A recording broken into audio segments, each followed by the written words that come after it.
I've been on Riverside, man. Damn. No, this that Ole got me on this shit, yo. She said, "No, this the one you need to use.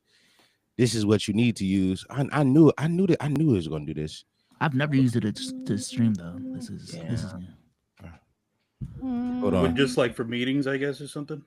Nah, we used to record offline videos. Oh, gotcha. Okay. So yeah. Dom and I tested this. I think you can see the chat through here, I believe. Can we talk about deep dish pizza once we start conversing? Okay. Like Chicago style specifically. Y'all know they put sliced cheese on there? What? No, they not. No. Sliced cheese? No. On Chicago style deep dish pizza, they put sliced cheese. Probably where you went to get a deep dish pizza. That's not how they typically make a deep dish pizza. Not with sliced cheese. No, I'm telling you, on Chicago Chicago style deep dish pizza made in Chicago, they put sliced cheese. Who told you for the this, right? tours? No, I'm looking at Chicago style. That's part of the recipe. Is that what you're saying? Yes, Like this is that's the recipe. That's the traditional That's recipe. like original recipe. That's not like a switch up. That's the original recipe. Sliced cheese.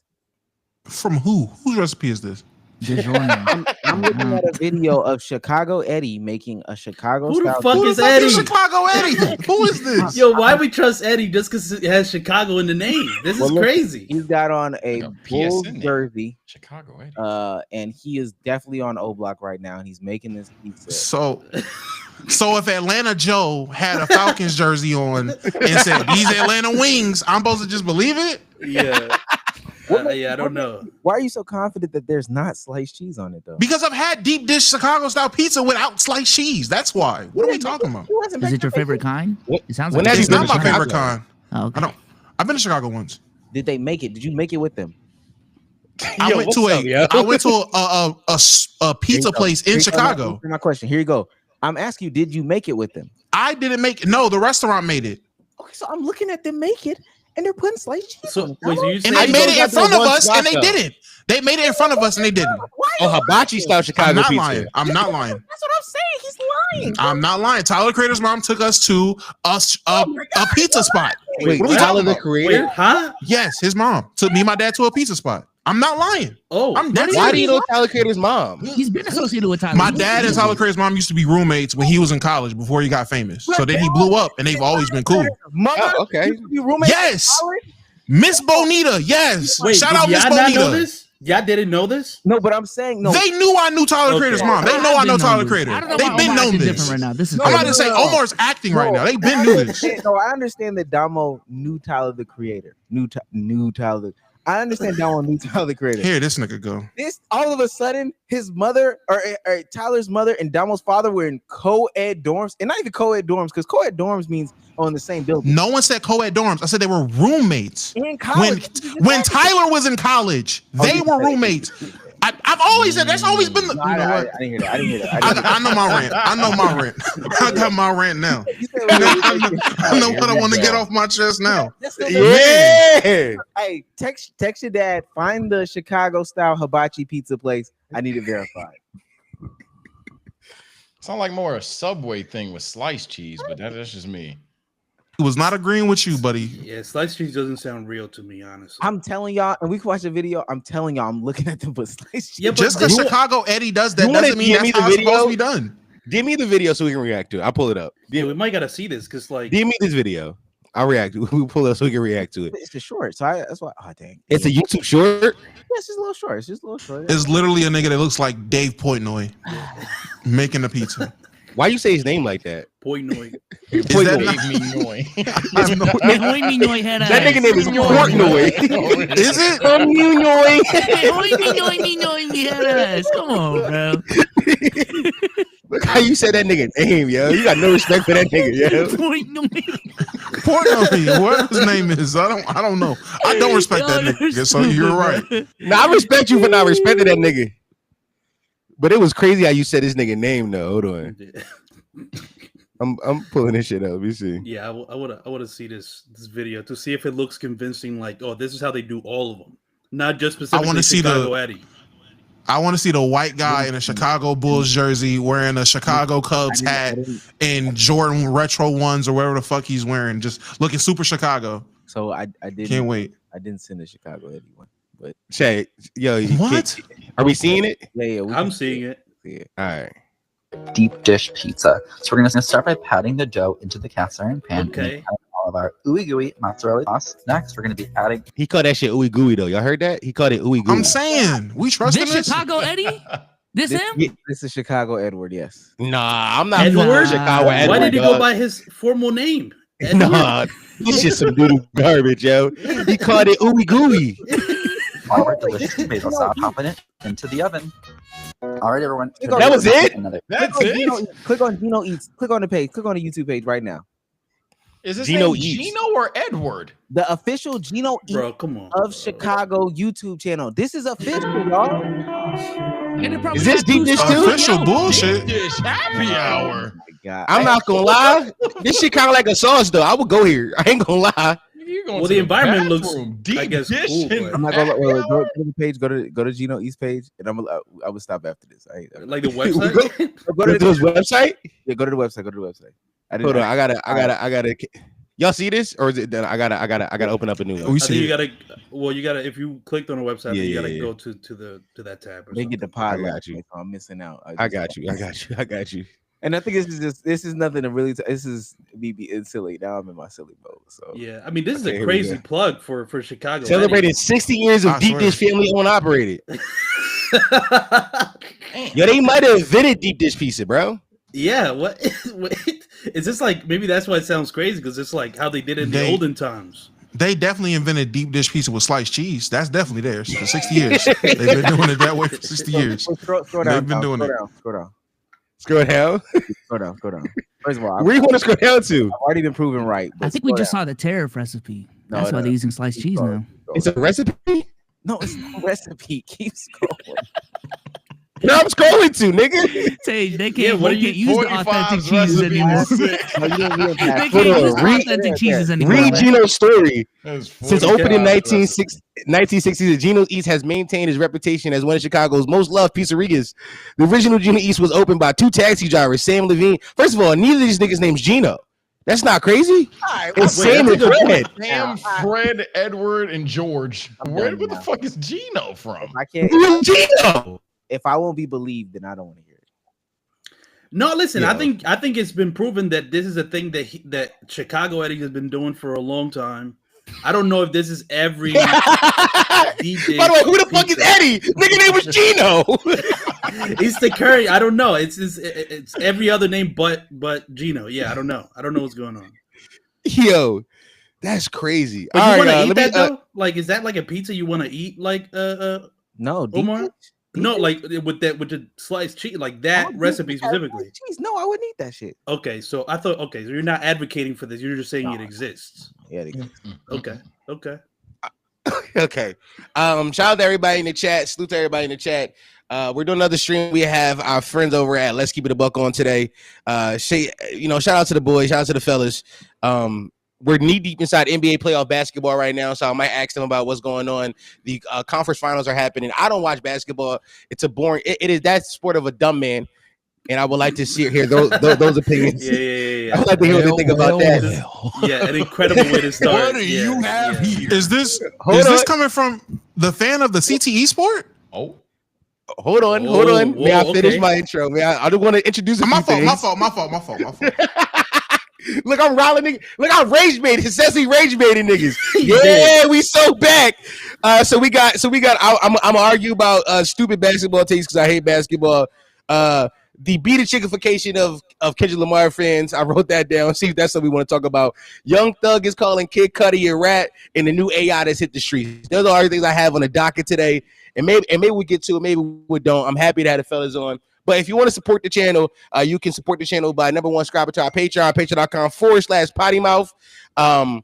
We are doing our reactions to the Boondocks, and we are doing Temptation Island over there. So for $5 a month, you can get those reactions for $5 a month. But if you just need more podcasts for your everyday work, we do 3 podcasts a week every fucking week. So for $20 a month, you get 3 podcasts a week every week. Subscribe to the YouTube membership. That's how you get that. We power for the working man. We have podcasts for you all the fucking time. All the time. But icebreaker question, because last time I was on y'all stream, y'all started with like small icebreaker questions. and I thought that was like a really good thing. And I want to propose this to y'all. And it's something I've thought about forever. I love the zombie apocalypse. That's like my sauce. Okay. The zombie apocalypse is my favorite apocalypse. Now I would like to go around the panel and ask you a two-part question. I'm gonna save the first part. Number one, what's your favorite kind of apocalypse? If the war ended tomorrow, how do you want it to end? Let's start with Sage, yeah. If the world ended Easy. tomorrow. Oh, super easy. Alien invasion. Alien apocalypse is my favorite apocalypse. The fuck's Sage, huh? Okay. Oh, my fault. Yeah. Why aliens though? Why aliens? Because that will bring the human race together. That's like it'll be literally us versus them. There will be no more black, yellow, brown, whatever. Who cares? We all human fighting this legit foreign alien. I think that'd be great. Do we believe that? Is that real, or is that something that we've been taught to think just cause? Like, is that realistic? Like, are we really gonna get together as humans and be like, yeah, we're fighting a greater evil? I don't know why, but I just don't see that happening. As long as it's clear cut, they're coming down to just fuck shit up. Everyone's reaction will just be fight. Now, if they come down on some peaceful shit, and now you leaving it up to interpretation about what to do, that's when you're gonna have issues with everyone deciding on how to deal with it. But if they just come down on some fuck shit, hey man, us versus them. If aliens came back, we would just reintroduce slavery. Ooh. Oh, go ahead. Why wouldn't the slaves be aliens? Aliens be slaves. Won't we have to win a fight with them? Wait, hold on. You think This that we sounds like have the Attack on technology Titan. to slave aliens? Yeah, The niggas found us, we're cooked. I think y'all think aliens are like OP. First of all, They are OP. If they found You have us, to they think gotta about be it. OP. Let me say this. Aliens are probably allergic to or afraid of like some earth-like substance. They might be like afraid of Vaseline. Like, what if they're allergic to Vaseline and we just start shooting Vaseline at them? We have to find that out though. But we have to find that out. Like, at what point do you think we're gonna figure out? Oh yeah, they're scared of Vaseline.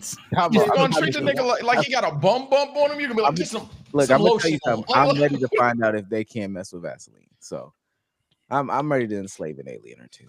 With Vaseline. With That's a kinky ass tool to use. I ain't gonna lie. Vaseline is your tool to enslave a race. Is a kinky ass tool, my nigga. I ain't gonna lie. How You we gotta even pick throw better it? weapons of mass destruction. Vaseline shoots. It shoot. You don't see it shooting out. No dids, bro. Why you? I'm gonna say if it's Why warm you enough. playing with Vaseline like that? That's crazy. Just letting you know. Nigga said no dig. I'm just letting y'all know what I would do. Find a thing. Vaseline, cumin, strawberry milk. It's got to be something that they can't rock with. So Sprite iced tea. Sprite iced tea. I saw that clip. What the fuck is wrong with you, dog? I don't know why he did Why that. not? I weren't there for that. I have no idea. You're why not he did talking that. with your cardboard box ass drink that you got right now. Oh, shit. Look at this. Yes. You think I'm Big supposed sips. to listen to somebody Yeah. who's drinking Insure as a I grown don't man? know that. There it is. Big Look at all this Sid. Strawberry alcoholic margarita? beverage. Big Sid. Oh, that's Don't know fire. more. Strawberry margarita? Yeah, bro. This is an alcoholic beverage. Boy, big boys drink this, nigga. Put your big boy pants on, pussy. Big boy drink this margarita. Big boy drink this strawberry margarita, the Fresca. I'm going with zombies. I think that there's a way to either try to survive zombies or a way to just end it all with zombies. We already survived like a viral epidemic, apocalypse type thing. Let's see what happens when people start coming back to life. I think it'll be easy. I ain't gonna lie. If I'm ranking this on what do I think humans got the best chance of surviving, zombies all day, every day. Some zombies are ass. I'll flip that coin. If we're doing all humans must die, but how do you want them to go out? Oh, some shit under the water. I think Namor is the most realistic Marvel character in history because something down there. I don't know what's down there, but something is in that water. You telling me niggas just combust before they see the bottom of the ocean? Nah. Oh, okay. Some down there. And we'll never find out. But I know some down there. So if the world ended, one of them motherfuckers, GG's. For me, big ass meteor. And I want us to know about it like 3 months. You know how they like, oh, this meteor's about to miss us in like 2 years. I want to know exactly when it's gonna hit and how the world's gonna react. What you gonna do in 2 months when you know your life is legitimately about to end? You That's the part, don't look up. You gotta end now. Yeah, I was I'm gonna about to say, don't look up on Netflix. Yeah. Don't Look Up fucked me up. I smoked a blunt before watching that shit. Worst decision ever. I was looking at the sky for 2 weeks afterwards. Scared, nigga. Terrified. I'm over here looking up Neil deGrasse Tyson describe fucking meteors and shit. I'm like, I gotta know. Those rabbit holes, Domo, It's over. It's over. Yeah, I think mine would be, there's this show called The Leftovers that has the funniest premise for a post-apocalypse like type setting, which is just 7% of the world's population just disappears with no explanation ever. 7? Damn. Yeah, and so like it's still a lot, by the way. It's not a lot. It's not like it destroys. It's like it's mad people left, but it just drives people to insanity that people just vanished, whether it's in front of them. Loki is very similar to what happened with the snap in Avengers, where just like people were just disappearing out of nowhere, and then like society just kind of collapses because it's like your mind you just lose your mind. You don't know what just happened. You stop believing in whatever you believe in before. You just birthed a new religion there. Yeah. Oh, like literally on the spot. Yeah. People are scamming. Absolutely. There's mad cults in the show that The Leftovers, like they just pop up to be like, yeah, I don't know. But that to me is the most amusing one where it's like, what if like a very small percentage of the world just like disappeared and you never learned why? It would just be a mind fuck. It's the funniest one to me. I'm surprised no one said robots. And I'm glad no one said Well, robots. That's probably the most predictable one. The AI, Yeah. the chat GPT just I feel like it'd be legs so and boring kicked compared ass. to all the other shit. It'd be boring. I Plus, don't you know. would just turn the Wi-Fi off. Like, I don't. It's not. Nah. It's not really moving. Unplug it. Yeah, it's just it's not really. I'm not gonna lie, Dom. I'm surprised you would just go zombie apocalypse. Zombie apocalypse are not big nigga friendly. No, here's the thing though. You got to realize that I have been thinking about the zombie apocalypse since the year 2012 when I was watching The Walking Dead as a high schooler. And for like 15 years now, I've just been thinking, how would I survive? I figured out my survival tactic. Number one, I don't travel in plaques. I'm black. Because we talked about this on my podcast the other day. A lot of these zombie shows don't factor in the social aspect of this shit, of that. Even if there are packs of people who are surviving, racism and prejudice will still proceed inside the zombie apocalypse. They're gonna be like, nah, niggas not allowed still. So I gotta travel alone. I got to. But also, I figured out how I'm gonna survive. I'm surviving off, first things first, everybody's raiding the Walmarts and the Targets. That's what everybody's going to. Nah. You know where I'm going? I'm going to Staples. Nobody thinks to go to Staples. But Staples, like most big box corporation stores, inside the line, there are snacks there.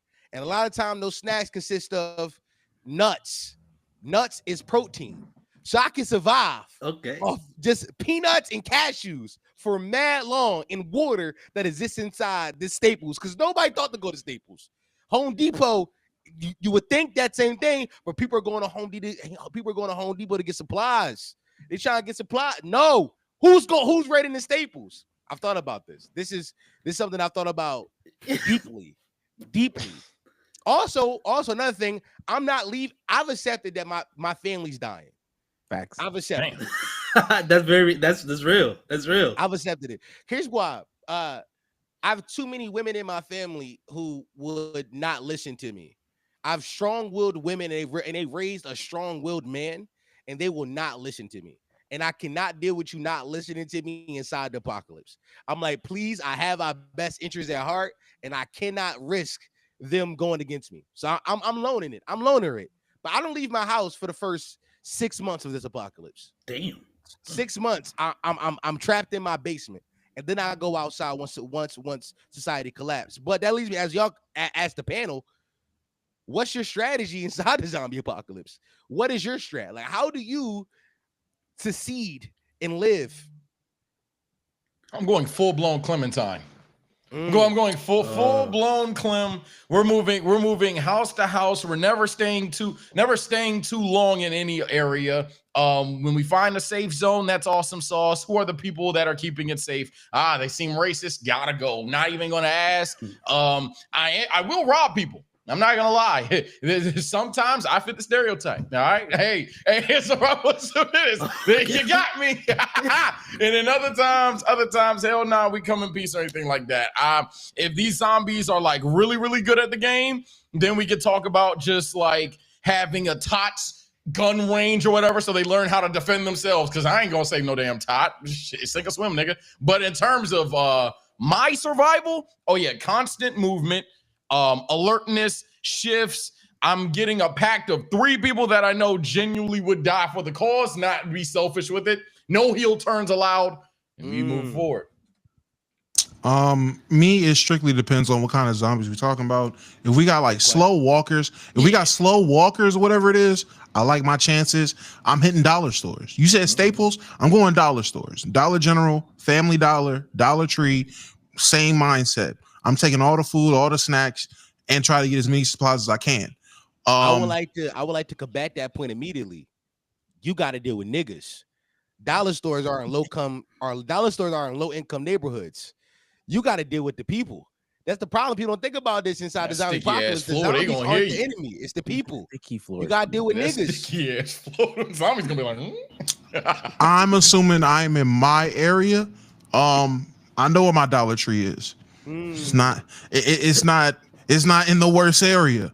And where my Dollar Tree is, there's a Lowe's, there's a Staples, so your ass ain't going there. There's all these other stores as well, and the Dollar Tree's tucked in the corner. I like my chances. I like my chances with this Dollar Tree specifically.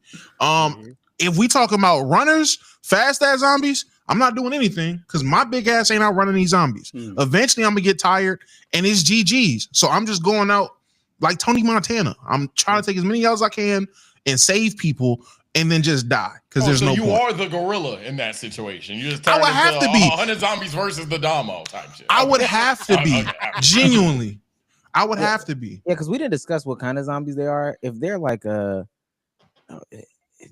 shows have like mega berserker. I guess that's which generation zombies they're in. If they start to get a little bit of intelligent, or they start to be like brutes, and they combining and stuff. It's cooked. I got 10 days. Yeah, I'm gonna sit this one out. I'm gonna try to learn chakra before I die at that fucking point. Well, who cares? But the first generation zombies, I think I can maintain. Now the question is my girl bit? Because if she's bit, not in a way of like, oh God, I can't live without my baby. If I gotta take care of her, if I'm saying, because like it's now you gotta worry about smiles and stuff like that. Yeah, just this. Babe, I'm letting my girl die, yo. I'm letting my girl die. I'm letting her die. Are you trying to save him? Like, what do you mean you're just letting him? Like, are you putting any effort to like? Oh no! Fuck no! Don't fuck her! No! Shit, no! Let her go! Let her go! Let her go! I'm out of there. Okay, yeah, that's the amount of effort I figured. Yeah. No, I'm playing defense. I ain't gonna lie. I'm playing defense. I'm playing IRL Fortnite. I'm getting a bunch of pets, raising them as guard dogs. Can't attack me. They don't make too much noise. Yeah, what about the noise that they make? They're gonna be built to defend. So bring them on. Bring them on. Built to defend, but what if they start making noise before they're built to defend? Oh. All right. Yeah, well, this is why I'm not gonna lie. Yeah, I've also this is not why I thought voted about for the meteor. Okay, I don't want to think that much, bro. Like, damn, I'm right there, bro. Like this whole time, I'm trying to think like trying to come up with a strategy in real time, as if I've never thought about this scenario, because I haven't. I've thought about. I've never thought about this strategy for like, what if zombies like, which is like, I mean, it could have. I don't know, but it's just like I'm not thinking anything past. Does my background look like it's green screen or not? Like that's all I'm thinking about. So, like, I honestly couldn't tell you any strategy that I have for. So I might die. That's the answer. I have no strategy, so I will probably die in the first week. That's what's gonna happen. After COVID, I was convinced that I need to have a strategy when it comes to zombies because COVID could have been zombies. It could have been. Yeah, but I feel like COVID was kind of like I was chill during COVID. I'm not gonna lie, bro. Like I was kind of just vibing. I never really felt scared. There was no fear in me with the whole COVID. Yeah, you better than me, brother. That's called autism. You were masking.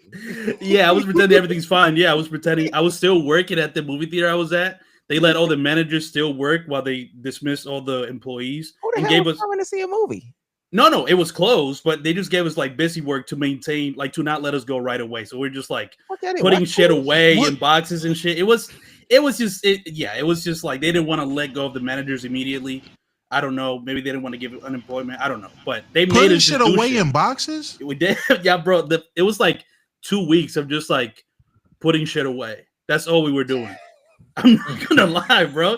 I mean, we still were getting paid, so it's like I'm not complaining. I know the world's falling apart, but I'm in here just like listening to a podcast while I'm putting fucking nacho cheese away, bro. It was great. It was. I had no worries, bro. I was so happy. Well, but that was only for 2 weeks, though. Like the pandemic was definitely longer than that. Well, by then the way, because we only thought it was going to be 2 weeks. Remember that? Right. We only thought it was going to be 2 weeks. Yeah, that's exactly. And then that's when they let us go after the 2 weeks. And then I just started doing Uber Eats. I mean, so I always just kept busy working, which is, I guess, it is masking for sure. I'm like, I'm working, you know, like I don't have time to think about the end of the world. I'm like, I got to get these McDonald's orders. That was See, I was already a homebody before the pandemic. So when everyone was forced to be a homebody, I was like, bet y'all in my house now. Niggas start complaining. I got home court now, and it got worse. I got fat during. Niggas start complaining about shit. I thought was normal. That's when I knew I had a problem. niggas on social media. I'm about to say, I guess niggas on the timeline. Damn, bro, I really played 2K so long, I ain't see the sun. Hello? I've made 3 builds in my fucking life, but that's that was crazy, bro. That's insane work. That's crazy. Damn, bro. This pandemic got me fucked up. I ain't been outside in 3 days. Bro, I missed him, bro. Right, bro? Crazy. Okay.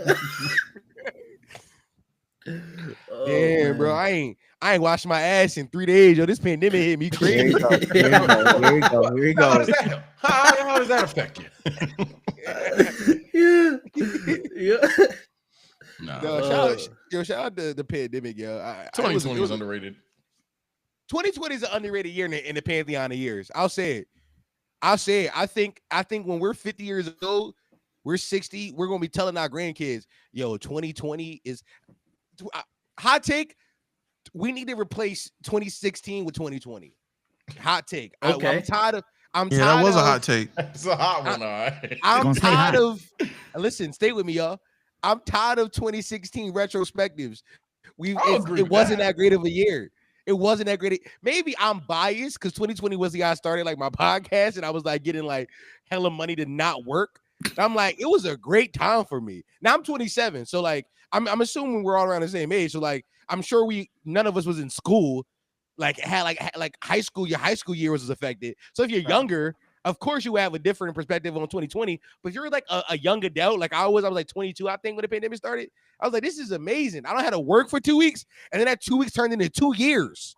I didn't work, and I by the way have not been back to work since because I started podcasting. Like now, granted, I'm biased, but I think we gotta think about how good of a year 2020 actually was. We got Tiger King, we got The Last Dance, we got Tory Lanez's saga before he became a bad person on IG Live Radio. Quarantine Radio, that was amazing. Yeah, Quarantine Radio. Before he shot that woman, he was a national treasure. I was loving it. So many people.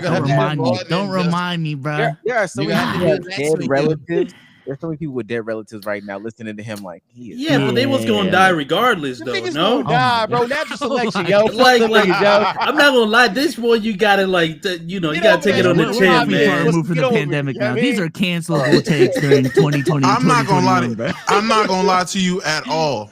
I agree. That was natural selection. I'm not mad at that at all. A lot of that shit was just for the simple fact we had nothing else to do, so it seemed better. If we were able to go outside and Tiger King came out, that shit would have came and went. If we were able to go outside and Tory Lanez is trying to do quarantine radio, all right, cool, Tory, move on. But like the context matters still, though, because we weren't allowed to go outside. People still found a way to entertain us and be interactive. I was doing shit called Netflix Party. Y'all did Netflix Party on the pandemic. You know what that shit was?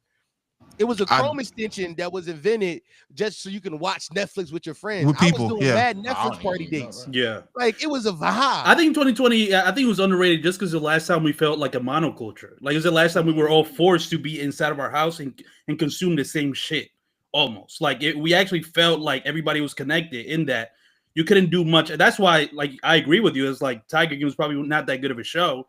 but it's been a while since we all just like sat down and watched the same show like that. Maybe I have the exact opposite bias because I was still at work the entire pandemic. Damn. I didn't. I still worked. What were you I doing? I was an essential worker. Nigga, I worked at a chicken restaurant. Nigga, Damn. niggas was serving chicken, and I worked third shift overnight. Niggas did not care. I was an essential worker. Yes, overnight serving chicken for minimum wage during the pandemic.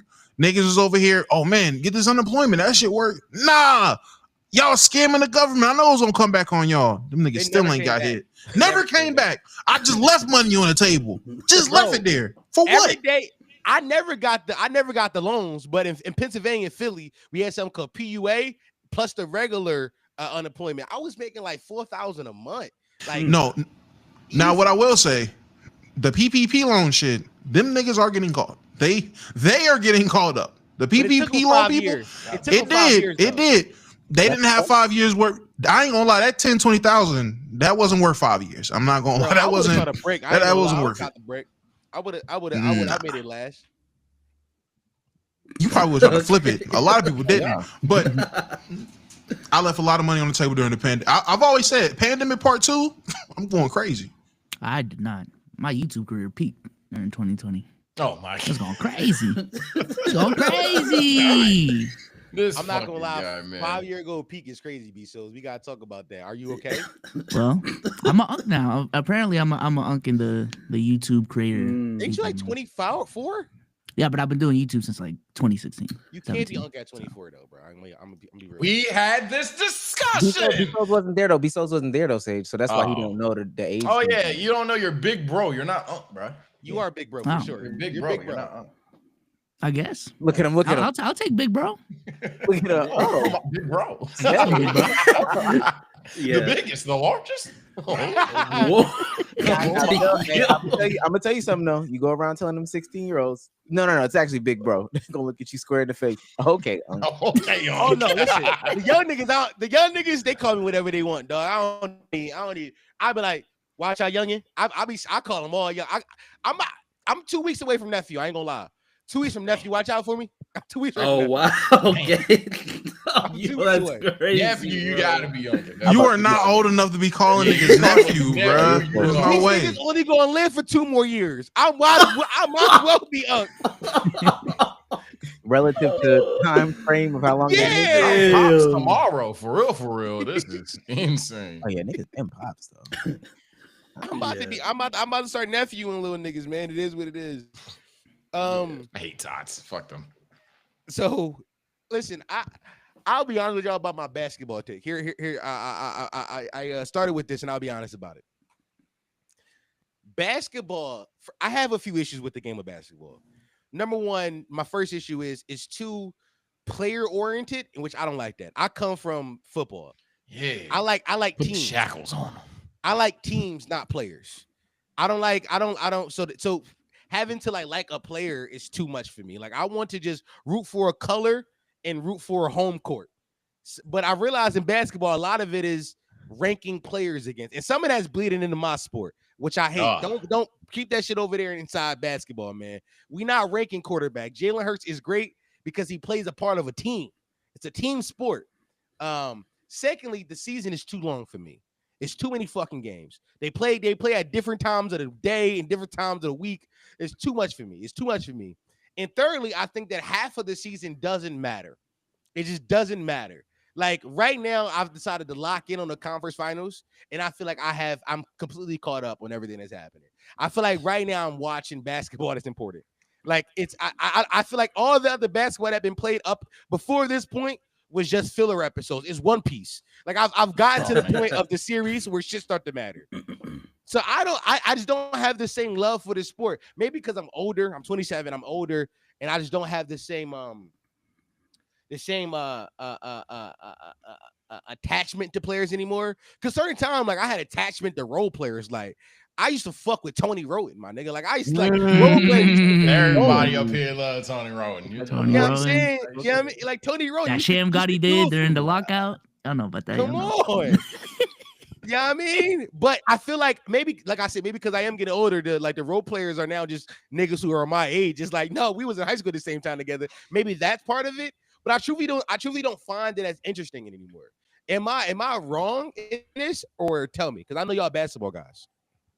Well, now I ain't gonna go first because I'm a turn heel. I love football, so I'm gonna just say it right now. Hey, Domo better kick this off. I'm a turn heel. There's some stuff though that I say is more into both sports than you're giving credit for. You could argue the first 4 games to a lot of NFL fans don't matter. I think they're stupid, but it don't matter. You could argue that you talk about quarterbacks, it's happening in wide receivers. I don't know how to tell you, bro. They're doing that shit with wideouts too. There's potential talks about adding even more games, which would make it even worse, in my opinion. Yeah, it's slowly but surely getting NBA'd up, but I'm 50-50 on it. I'm a spectator until someone says something triggering. I ain't gonna lie. I like one. You're not wrong about feeling like there's a portion of time where games do matter more than other games. That's just an issue in any sport that has a very large schedule. Baseball faces those issues. Pretty sure hockey faces those issues. Basketball faces those issues. Compared to sports or sporting events, whereas once a week, that shit matters more. So you're not wrong there. I would say though, not like basketball all you want.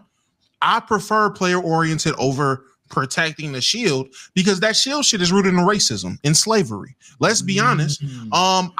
We want to talk about what not to like about football. How about the fact that Jerry Jones has to measure your dick size before he drafts you? How about that? Little shit like that just happens to happen in football. Another issue I have with football is the fact that everyone isn't paid equally for their importance of a role. We're talking about a team sport, right? Which means everyone contributes to this team being great. Jalen Hurts is great, but he's only great because he has a great offensive line. Yet you can have a guy like Daniel Jones making more than the 4th best offensive lineman in the league, which makes absolutely no sense to me. Everyone should get paid a lot more. I'm not saying pay quarterbacks less, but you should definitely be paying across the board everyone high dollar money if they're a high profile player. Football doesn't do that because everyone is protected by the shield. The brand is protected by the shield, and teams don't give a fuck about players. Players fall to the wayside when it comes to football. You want to talk about falling in love with a role player? I'm a Dolphins fan. It seems like every 3 years I'm falling in love with role players because these niggas is gone. I can't love a running back because they're gone in 3 years. Nobody can keep a running back for more than 3 years, it feel like to me, unless you're just generational, which ain't fair. I ain't gonna hold you. It's a taxing sport. I get it. Niggas get hurt. You can have a bunch of Todd Gurleys. At the end of the day, you could be an elite running back 1 year, a great running back the 2nd year, 3rd year, you're washed like Zeke. I don't get it. I don't like it. It's disgusting to me. And yeah, that's really it. Fuck football. You don't like football anymore. It's a great button. Domo don't like football because the Dolphins have the season. Yeah, I don't like football. No. I don't like football. Like I said, mostly because that shit is rooted in racism. You can sit there and stack up the combine versus how they used to auction off slaves, and it looks like the same process. They do that in basketball. Whoa. Yes, they do. I'm not saying that. Yeah, okay. I don't watch the NBA. First of all, I don't watch the NBA Combine for the same reasons. I don't watch the NBA Combine. You know what they do at the NBA Combine? They put a tree limb up there and say, "Jump, monkey. We want to test that vertical." That vertical. Oh, no, stop. Yeah, They're like, monkey, shoot the ball, monkey. Shoot But at least in basketball, if they is gonna make you tap dance, at least you tap dancing and using skills you're actually going to apply to the court. Why the fuck am I watching offensive linemen test their vertical? What you jumping for, my nigga? They just got niggas doing useless shit when it comes to football. Why I need to see this offensive tackles 40 times? You never heard of a jump block? All right, see, that's the problem. A jump block for an offensive lineman? My thing is, the problem with football is that it's too easy to get emotionally invested. They make you love these guys, and then you get let down because you're losing the Super Bowl 28-3. Falcons. So it'll never Perfect timing. Be solely off the strength of that better than any other sport.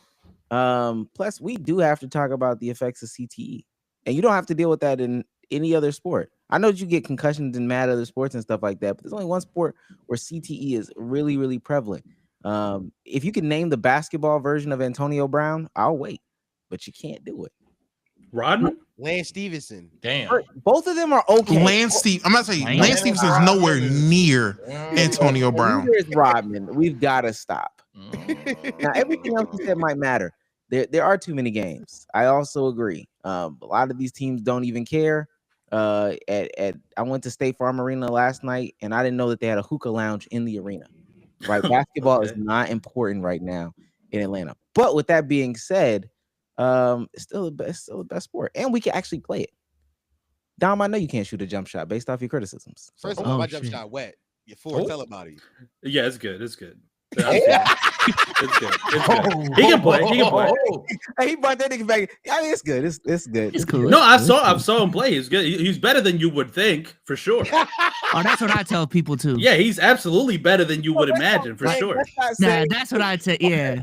No, that's saying You would think I'm not good, but I'm better than what you think. Like that. I know that card.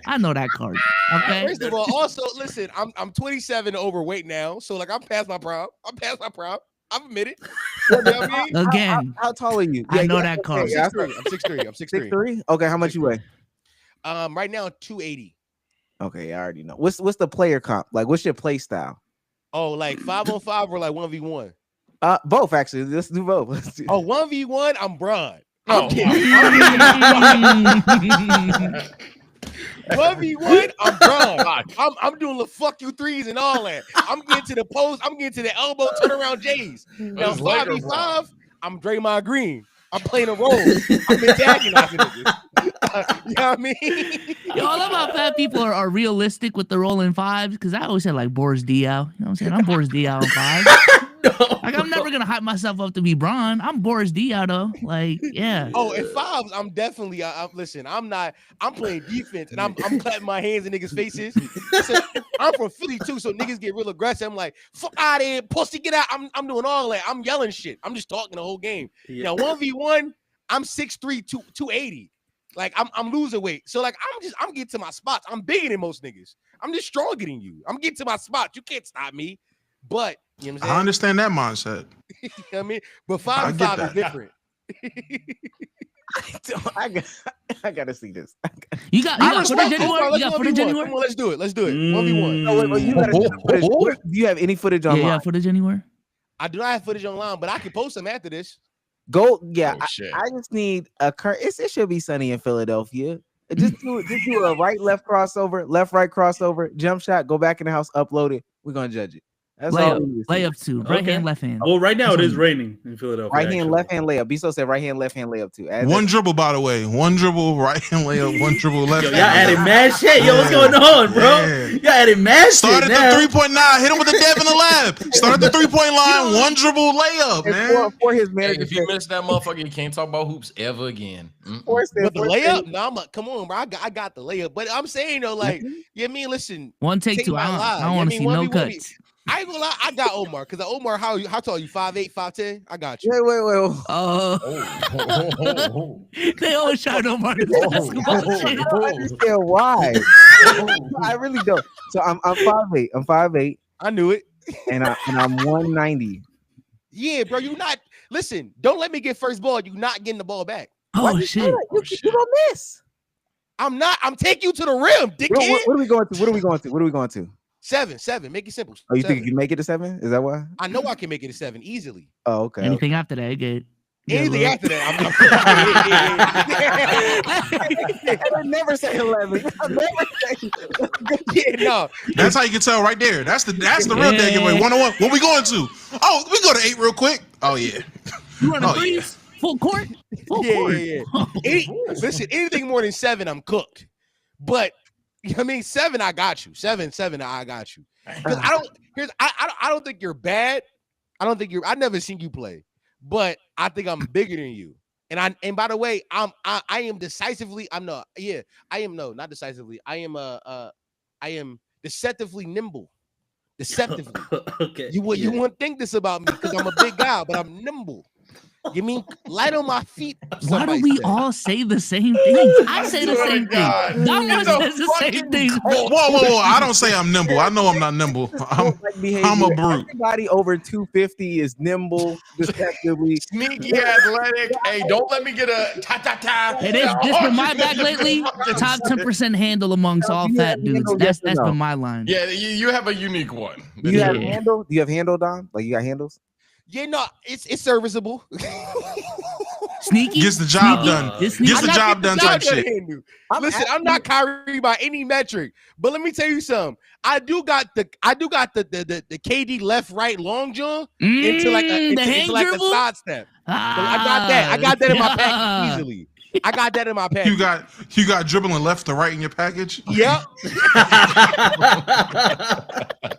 You said I can dribble left to right and then side step 3. Like, all right, I mean, I guess. Every time I ask a question, I'm looking at Ford to see how he responds based off of your response. I don't believe any of this. No, I don't. I'm not doing any like. I don't know. I've seen him pull out some moves. I'm like, you should not be able to do that for sure. You know, I did hoop like 3 weeks ago. It was a boy date. Me, him, and our friend Kyle. we did a boy date. Me and Kyle went and got cats. We got kittens, and then we went to fucking play basketball with 4, and then we saw thunderbolts. Like literally, like y'all are so cute. And then we went to the club afterwards too. And we went to the club afterwards. And we went to the club. I forgot that, bro. It's a packed day, bro. It was a fun day. Doing this, y'all dancing together when Nokia came on. Nokia did not come on. I wish it did, but I was in the club doing this. I was in the John Wall on God. Yeah. I was in the club doing this. Yeah. Oh man. Yeah, I but can't. No. I listen. I'm not ever. Listen, the funny thing, my girlfriend, my girlfriend played college basketball. She's 6 foot. She like went D1. And one of the fun things I always make fun of her about, I'll be like, yo, I could beat you. And she'd be like, no.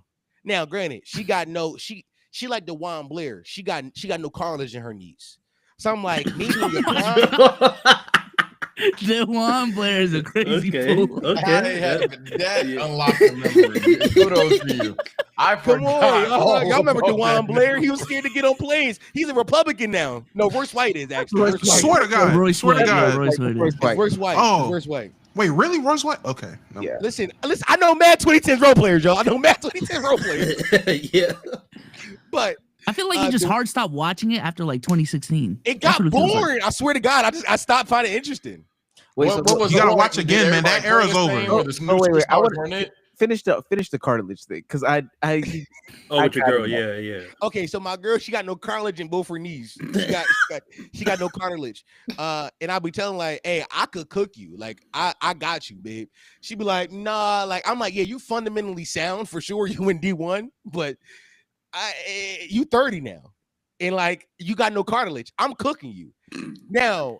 This conversation ended because it was raining one day. She's walking to her apartment building and like she slipped and fell and her knee got the size of like a huge rock. I was like, babe, we can't do it. We can't do it.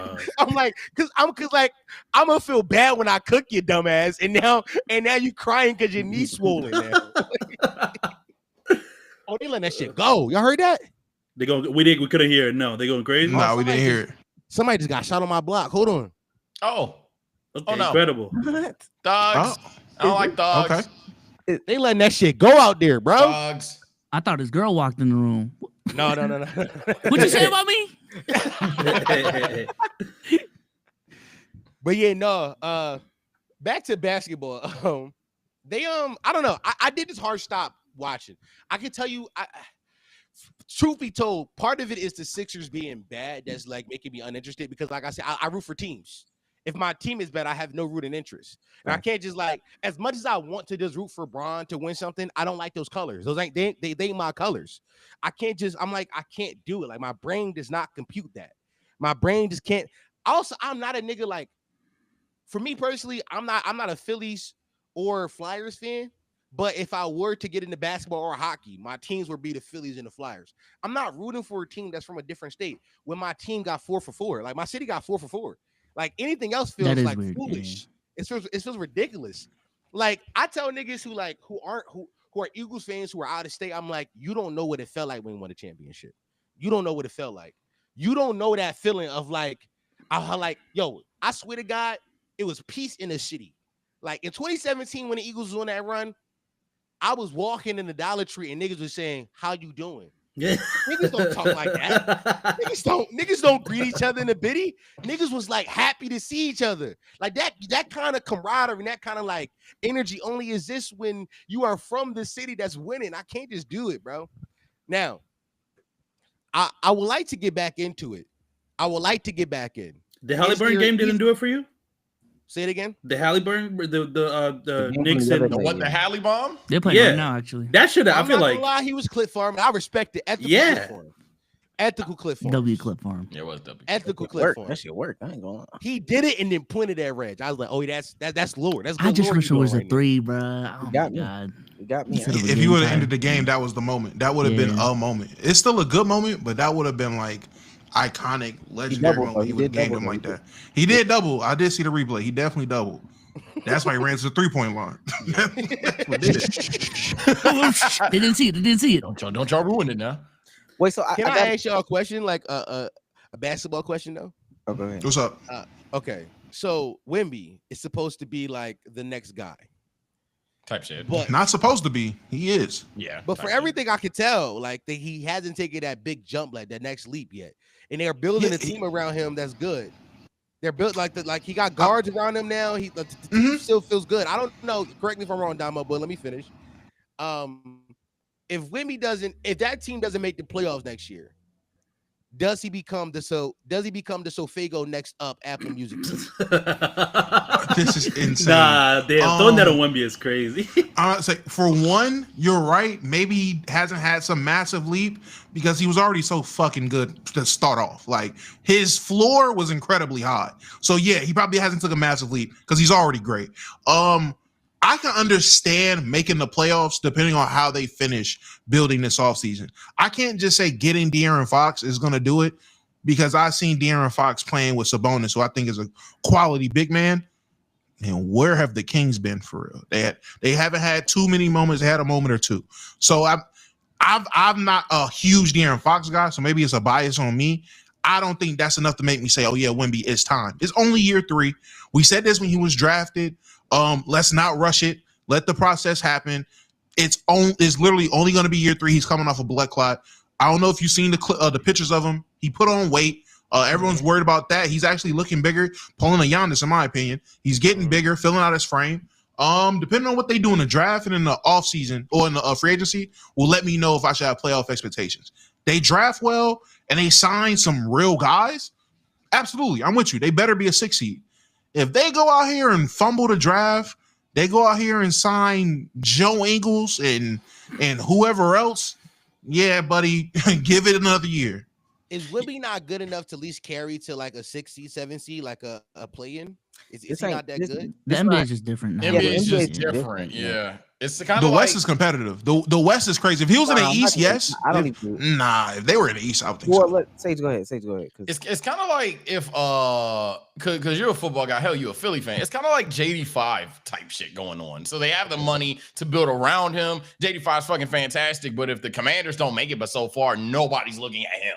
It's just on some shit like, damn. I mean, I guess if you gave him a point guard, now you give him a point guard. All right, can we get some players that can actually play fucking defense, all this other stuff like that? Because in basketball, it's too many parts and too many matchups to where one person can get the fuck exposed and ruin it for everybody. I'm not saying that doesn't happen in football, whether it's a weak ass corner or trenches, GGs, because I keep telling people trenches is more important than quarterback or anything like that. But it's definitely one of those things where it's like, all right, bro, let's say Wemby got us on the team. Bsolz is a sharpshooter of hell. Omar's the best creator you've ever seen. And Domo is just textbook Hall of Fame power forward. Yo, this nigga Sage can't make a free throw to save his life. Keep fouling Sage, and now we lost. It's over like that nowadays. So I think It really hasn't changed that much. I think the main thing is like if you're coming from a era where LeBron, I'm looking at it now, 2nd year in the league, 6th in MVP voting, All-Star, 2nd team All-NBA,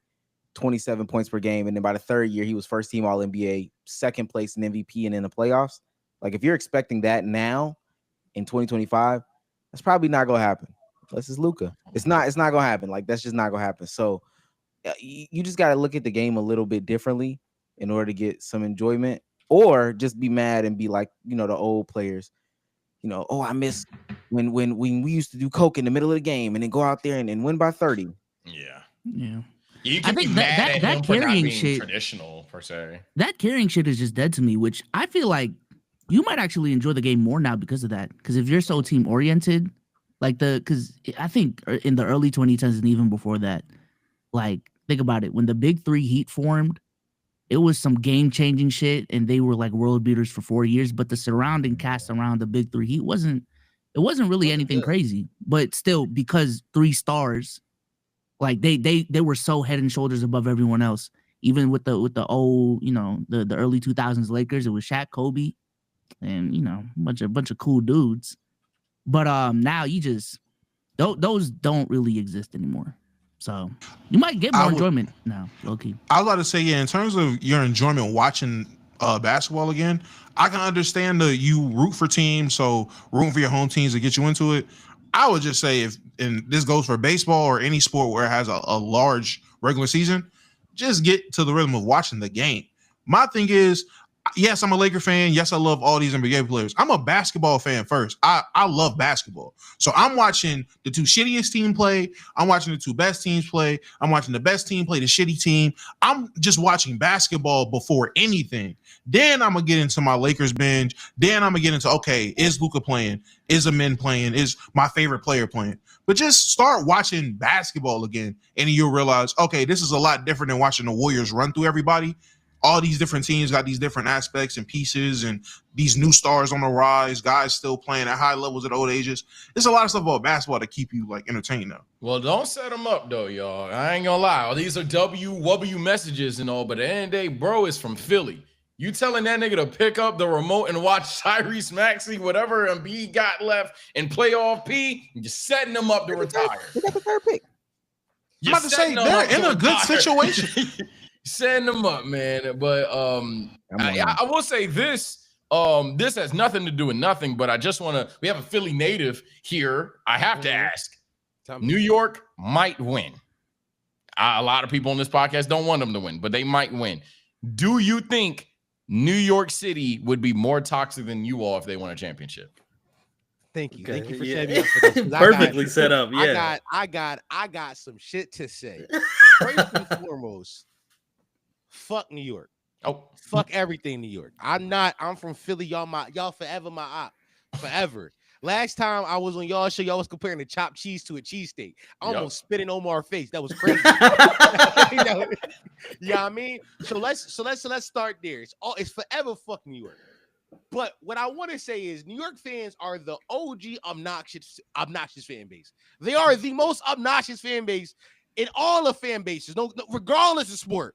The Islanders, the Mets, the Jets, the Yankees, the fucking Knicks. It doesn't matter. The Nets.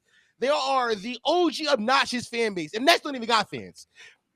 Whenever they get a semblance of success, New Yorkers will show their fucking ass. I saw the videos after they just made it to the conference finals. They were climbing billboards and throwing trash cans at niggas. Climbing billboards and throwing trash cans at niggas. If a Philadelphian did that, they'll be calling to nuke the city. They'll be calling to nuke the city. Probably should. Yo, when we spanked the Commanders. We beat their fucking ass. And all we did was troll some Commander fans. Like, Dick can get out of here, took a hat off a nigga head, threw it away. Like trolling. It's like trolling. Like trolling. We do a little trolling. We do a little trolling. Mob this nigga threw his hat to Schmurderville. Nigga didn't get that hat back. He could have got it back like trolling. Yeah, he chose not to go get out it back. The trash? I'm not getting my hat out the trash. He took it off his head and threw it. It was somewhere else. Yeah, no, bro. He's lying. That hat is gone. First of all, we've seen videos of what y'all did when y'all won the Super Bowl. Y'all did get rowdy. Y'all did. Yeah, y'all did get rowdy. And I think the reason why there's probably a difference between football fans and basketball fans. I know we won't see it for a long time, probably ever in our lifetimes, but if the Sixers even make the conference finals, I think y'all might destroy the already dirty. Y'all will go crazy, especially with all the Embiid memes. First of all, let me tell you something. I know Philadelphians. I speak to them every single day. When I tell you that none of these niggas give a fuck about the Sixers, and that's cap. I'm telling you, bro. I can't see that. There's a lot of people even to this day that say this town, this city is a football town. Oh, that's true. Like we don't get up for the Sixers. The Sixers. They're more football than basketball. Okay, let me put this in context for you. He's lying. If you're going to a football game, if you're going to an Eagles game, Monday, Sunday, Thursday, special day, whatever, you're just going to a bar. That is an event. You are pre-game in it. You are post-game in it. You're coming outside with $300. You're dressed up in the nines, in the colors. If you're going to a Sixers game, you're taking a girl you just met off Instagram. Like, that's how little the Sixers mean to Philadelphia. And I'm not even making this shit up. Philadelphia's in the chat. Let me know if I'm lying. I know how many times I've been to a Sixers game. Every single time I never was invested in the game. Last time I went to a Sixers game, Dwight Howard was on the team. I was just trolling Dwight Howard. The Sixers was good. They were good. They were good that year. And I was like, hi, Dwight.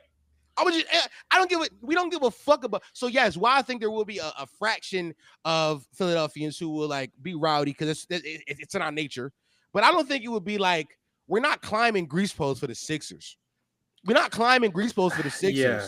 I don't know. I don't see it. Like maybe it could happen, but it's just like you said, I think people are focusing on the teams that are good as opposed to the team that sucks. And we got teams that are good. So it's like, that's why I think there's people don't give a fuck about the Sixers now. If they start winning to a certain point, they might care a little bit more, but I can't see it being anywhere near like Eagles levels, right? Like I agree. I don't think they're compatible at all. It's a completely different thing.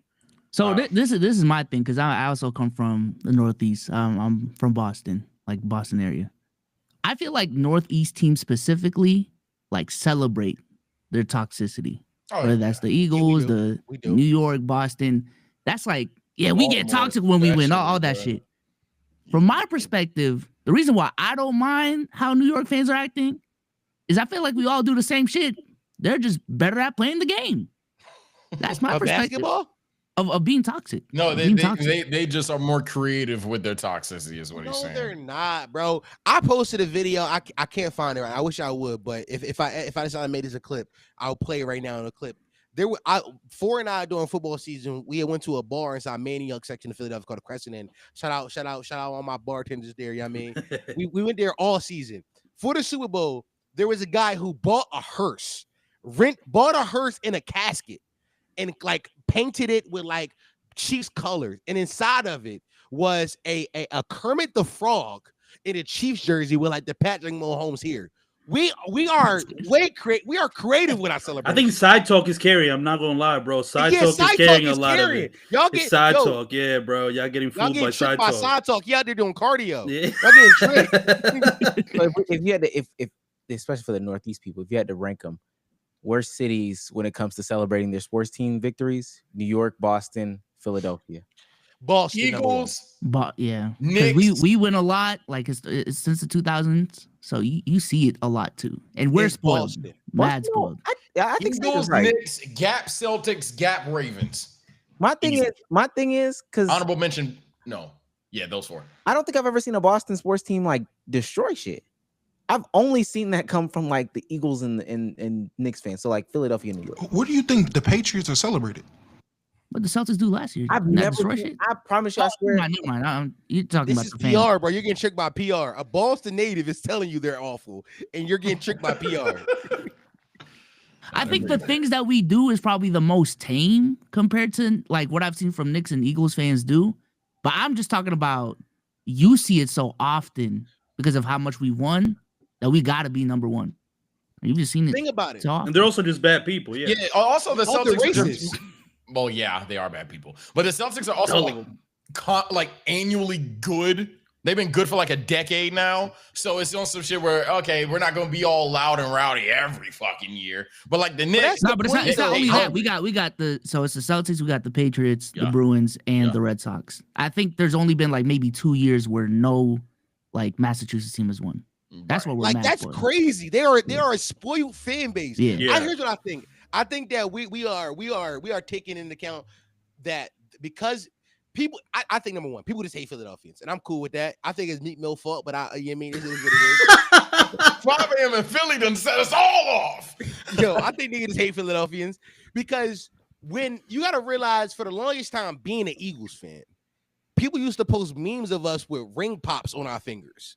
Like for a long time, it was just like the Eagles have nothing. We were like one of the oldest franchises, now we have nothing. And for the last for the last 20 years, we've been a contender every year. But for the last 5, for sure, it's been like the Eagles are in the conversation for Super Bowl shit every year. And now that we are like finally getting to like our Boston fan era of being like, yeah, bitches, us. Now we're so awful. But also, I do think the internet affects us more than anything because we are communicating with fans all the time. We feel like, oh, Eagles fans are so loud. No, we just, first of all, Eagles creators are just better at marketing their content. So you just know more Eagles creators on the timeline. You just know them. And I think people hate the style of football we play. Now the Sixers is a different conversation. The Sixers are, I think the Sixers and the Giants are congruent. I think like type shit. I agree. Real quick, last basketball question before we move on. Shout out to I want to tell you about basketball because I do not watch basketball anymore. Ace Bailey, is he good? That's Domo. I know you watch college, I'm not right? a college guy. I am a draft prospect guy. Ace Bailey is good. If I had to pick, I would say yes, he's good. My problem is he's not as good as I thought he would be at the start of the season. Like last summer, I thought Ace Bailey would have been a lot better than he is. He's still good. Do I think the Sixers will take him? Yes. What? Yes. I think they need to rebuild. I think the Sixers genuinely need to rebuild. Okay. So I think they should take them. They should get whatever they can get for Joel Embiid. They should pay somebody to take Paul George and go from there. So yes, I would take them. My 2 cents in the early 2000s, people used to fall in love with just like, oh, these are athletes. They're athletes. They got mad athleticism. Now I think we're falling for, oh my God, the skill. He's doing moves and making shots that we've never seen before. Dog, Ace Bailey takes and makes, for what it's worth, the hardest shots in the world. I like that about him, though. That sounds like Jalen Green. Yeah, that sounds good until you get into a situation where it's an easy shot and he's making it a hard shot, and you're like, oh my God, brother, please just try to make an easy shot. And then he also doesn't create for others. So I'm not, as a Georgia guy, I'm not sold on him. Plus, he's not 6'10". Is he athletic? Mad athletic? Mad, I wouldn't say mad athletic. They're all athletes. Oh, he's so a good Jalen Green athlete. without the athleticism is what I'm hearing. And they lied about his height. They're actively lying about his height. Shit, I ain't gonna lie. Y'all making him sound real bad. But he's got all the skills, so it's like, oh yeah. Okay, so you gotta see it. I watched the video on him a few days ago. What I learned was he's good off ball, and he's young as shit and has time to learn, which tells me that's all I needed. First thing, when I know he was good off ball, I was like, perfect. I got Maxey. You know what I mean? I got Maxey on ball. Can he cut? Can he get open? Like, is he that kind of is that kind of player? Also, he's good defensively too. He's the type of guy that guards the best player on the other team, which I need that.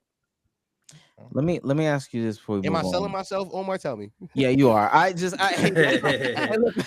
that deep breath out. I was like, let me try to pivot so he can keep it focused. And these draft videos will have you thinking like the 17th pick gonna be a monster in the league. So yeah, listen, I trust my Sixers. Yo, we drafted McCain and Maxey in like 20s, so I trust this. That's a fair assessment. Y'all have been pretty good at drafting recently. To make it post the regardless. Post the process tank era. So. Why don't you? Because I think that this might be up your alley. Because there's still some basketball, shorter season. It's got some politics involved in it and all that stuff like that. Why not get involved in the WNBA? Look at Dom. Oh my God! You talking about the W, bro? Why not get involved in the WNBA? I figured that would be up your alley. First of all, I like how you think I'm the politics guy. Thank you. First of all, I watched it. Like I said, my girl, she went D1. So like a lot of like my girl's teammates from like AAU and like high school and like college are in the league. So I'll be watching the games where she'd be like, yeah, nah, her and I play AAU together. Like literally the coach who coached the team that won the Unrivaled league, like I was like that's like her homegirl. Like I was at the celebration here in Philly where like they celebrated the championship. Like we went to the club and like had bottle service. It was like I'm cursively aware of the W. I watch some of it because my woman watches it. But I think to me the game is just too far behind the men's game still, just from like a gameplay standpoint. Like they still play with two bigs. A lot of those teams are still running like big power forwards and centers. Where like I thought NBA, I thought basketball period have like shit like this small ball kind of thing, but not in the W. They're running like Angel Reese and like Camilla at the same time. I'm like, these are two bigs who don't have any range outside of right here close to the hoop. Also, I can't get into the W because of the political problems. Earlier, Domo was talking about how racist the NFL is, and I will 100% agree. But I like to compartmentalize those ideas so I can enjoy my sports. I want to just watch sports, my nigga. As somebody who's becoming a part of the online left, I'm constantly bombarded with some of the worst images and ideas imaginable. And then people expect me to have ideas about them. When I just want to watch fucking sports, I don't want to have to deal with racism. I don't want to have to deal with these ideas. I don't. Just let me watch the fucking game. Oh my God, my lights are going out. Let me turn my AC off. Oh my God, it did it again. That's because you don't want to deal with the racism. I'm about to say, yeah, it's bigger than black and white. It's bigger than on and off, nigga. Lock it in. I love that little baby song. But yeah, no, I don't know.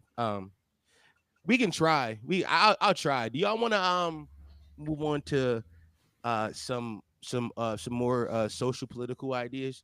You want to talk about some nigger shit? I know Omar likes to talk about shade room shit. It's up to you. Listen, we're here. We say whatever you want to talk about, gang. I'm about to say whatever you got us talking about. I just have one question for my friend group. I told everybody anytime I meet a Philly native, I'm gonna ask them this. Tell me. I am in a group chat. 25% Raven, 25% Commander. We're not talking about the Ravens. We're talking about the Commanders. Are you afraid of the Commanders as a Philly fan? No, not at all. That's all I needed to hear. That's all I needed to hear, man. They think they making noise in there. They think they making noise. Are you from the DMV? Yeah. Are you from the DMV? Okay, yeah. That makes sense. Yeah, no, I'm not, bro. Listen, I like Jaden Daniels. I do. I think he's good. But from like a football standpoint, he got drafted. He was 24 years old. Like the guy has peaked, and he would not get any better. His ceiling, and I'm sending that to him. That's all I needed. His ceiling, I'm a Steelers fan. This don't matter to me. His ceiling is 55 to 23. That's his ceiling. I don't care what pieces you put around him. That's his ceiling. I'm telling y'all this, and I've been saying this shit for a year now, and niggas be calling me crazy. Like, there's a reason why in the history of the NFL we have avoided old prospects at quarterback. It's a reason why. It's a reason why we've purposely avoided these guys. But recently, due to COVID years, more quarterbacks have been coming out at older ages. And teams who are quarterback thirsty and quarterback needy have been just like, I guess I got to just draft the quarterback guy. Now, some of these guys have been hidden. Bo Nix is very average. Jaden Daniels is a top 10 quarterback, top 5 quarterback in the league, if you ask some some people. But I do think there's a ceiling to that. A lot of these guys come in year one and show off and be like, wow, imagine how much better he's going to be. Got it. What was that? I did just hear say I did hear like a game. Yeah, I did hear a game. I don't know what that was. It wasn't me. What the hell? Omar? What the hell, on? Omar? It's not me. What? Yeah. Wait, what you? Yeah, that was I heard Marv Albert. My thing is this is exactly what somebody who is afraid of said person would say. I was waiting. Let me tell you something. I'm not afraid of the Commanders. I'm a Steeler. This is no bias out of me. We can move on. I was just. I saw this tweet. Tweet this week on the timeline. I've not watched this, but I purposely say this because I know Omar likes to talk about nigger shit. This is look up his alley. Joy Taylor says femininity is under attack in America because women got too close to power and revealed she believes prostitution should be legal, claiming not pussy getting lonely men are deteriorating society. So let's watch some of this. Do you think that America is trying to be better? Of course not. No. Why he keep wearing these? No. Not at all. Yeah, I don't either. I think there's also a I think there's a massive attack on femininity. Like the idea is that the masculinity is actually what's being attacked, right? Like everything is watered down, everything is softened now. Everything is feminine. I actually think femininity is under control. I think that a big part of the reason why this is happening is because women got too close to power. Okay, how so? I mean, the audacity that a black woman would run for president. I mean, this was their last stand. They were like, hold on, listen, we let you in boardrooms, we let you get credit cards. Running for president is it's too much audacity for us. When you have like cute aggression, when you see something that's like so cute, you just start spazzing out. They had like audacity aggression. Like, how the fuck could she do this? Yeah. She's supposed to fucking stay in line. Yeah. There's too many bitches. Get them out of here. And that's what it's really about. So rolling back of women's rights and this push that women have somehow created this world where there's too much equality and we can make choices about when we have children, and marriage rates are dropping because nobody wants to fucking deal with a cheating alcoholic man when you can just get your own apartment. Yeah. Guys are lonely. Men in these fucking caves that would never touch a woman in their life anyway have convinced themselves that OnlyFans models are curving them because they sent them $5. Yeah. It is this attack on femininity. It's not about masculinity. Right. But let me ask you a question about the incels. Do you think the incels, do you care about the loneliness of the incel? I think that male loneliness is a massive fucking problem. Okay, so I think non-pussy getting male lonelies are deteriorating society. Yeah, I think it is a massive problem. What do you think the fix is? I think we should legalize prostitution. Okay. I have been standing on this for decades, and I think that prostitution should be legalized. Okay. They will never do this, but that I think would be a massive solve. Massive solve. Okay. One okay. I'm sorry. Go ahead. No. Ask follow-ups. No. Follow-up is what? Because that's a temporary loneliness fix, although it's effective. What would be a long-term fix to bringing people back together? What do you think? Okay. So while it's a temporary fix, right? And many people will have some retorts to this, of course. It's not a simple solve. But I believe that straight male biology, and particularly men who have this sort of anger, is because they don't get physical intimacy, right? And they have convinced themselves the type of physical intimacy they would like is, their favorite porn star or favorite OnlyFans girl or this unattainable beauty on Instagram who is never, ever, ever, ever going to fuck you or meet you or talk to you ever. React. Damn. Yo. Fucking weak. Why does Van Jones have this hat on? Autism. Van is always wear that hat. Yo, that's exactly. Hey, that's gonna be my new autism. Shout out to Vade. Yo, one day just decided to wear a cowboy hat. I don't know what happened. It was just, he's been doing it for about a year now. Who do y'all think put him on? I think every like older man, you go through these phases of like losing hair, and it's like the cul-de-sac, they're seeing you hanging on to it, and then you go bald, but you put the hat on, and then you just fully embrace it. He's at the I've got a hat on phase. Joy Taylor is trying to get us to forget that she currently has a scandal out with Emmanuel Aicho that says that she was taking mad penis from Fox Sports. Okay, she has that was the biggest nothing to say, and she doubled down like Domo said. How do you fix it short term? Legalize prostitution. Okay, how do you fix it long term? Prostitution will be legal. Prostitution will be legal. Man, do you not understand what I'm saying? If she's advocating to sell her box, sell it. just sell it. There's nobody stopping you. I just found it funny how she was like, this is a take I've had for decades. Okay, She's felt like this for a minute. I have talked about this so much. I have fleshed out all the arguments. Really, ask me anything about it. I'll give you an answer. Typical hot take. This is why I'm not gonna lie. Seeing this clip reminded me why I love podcasts in the first place. I think we've gone so far away. Like podcasts have become such a taboo thing. Seeing this again, I'm like, this is why podcasts are great. It's just people that don't know what the fuck they're talking about, speaking very confidently about it. I think we should go back to not caring about these podcasters and see them for I guess the farce that it is. I don't know. Look, guys, I looked up the podcast, and here's the first sentence, like the description for the show. Finally, a podcast that gets brutally honest about the toughest conversations we need to have. Is this not like? This is incredible. That's every podcast ever. 2020.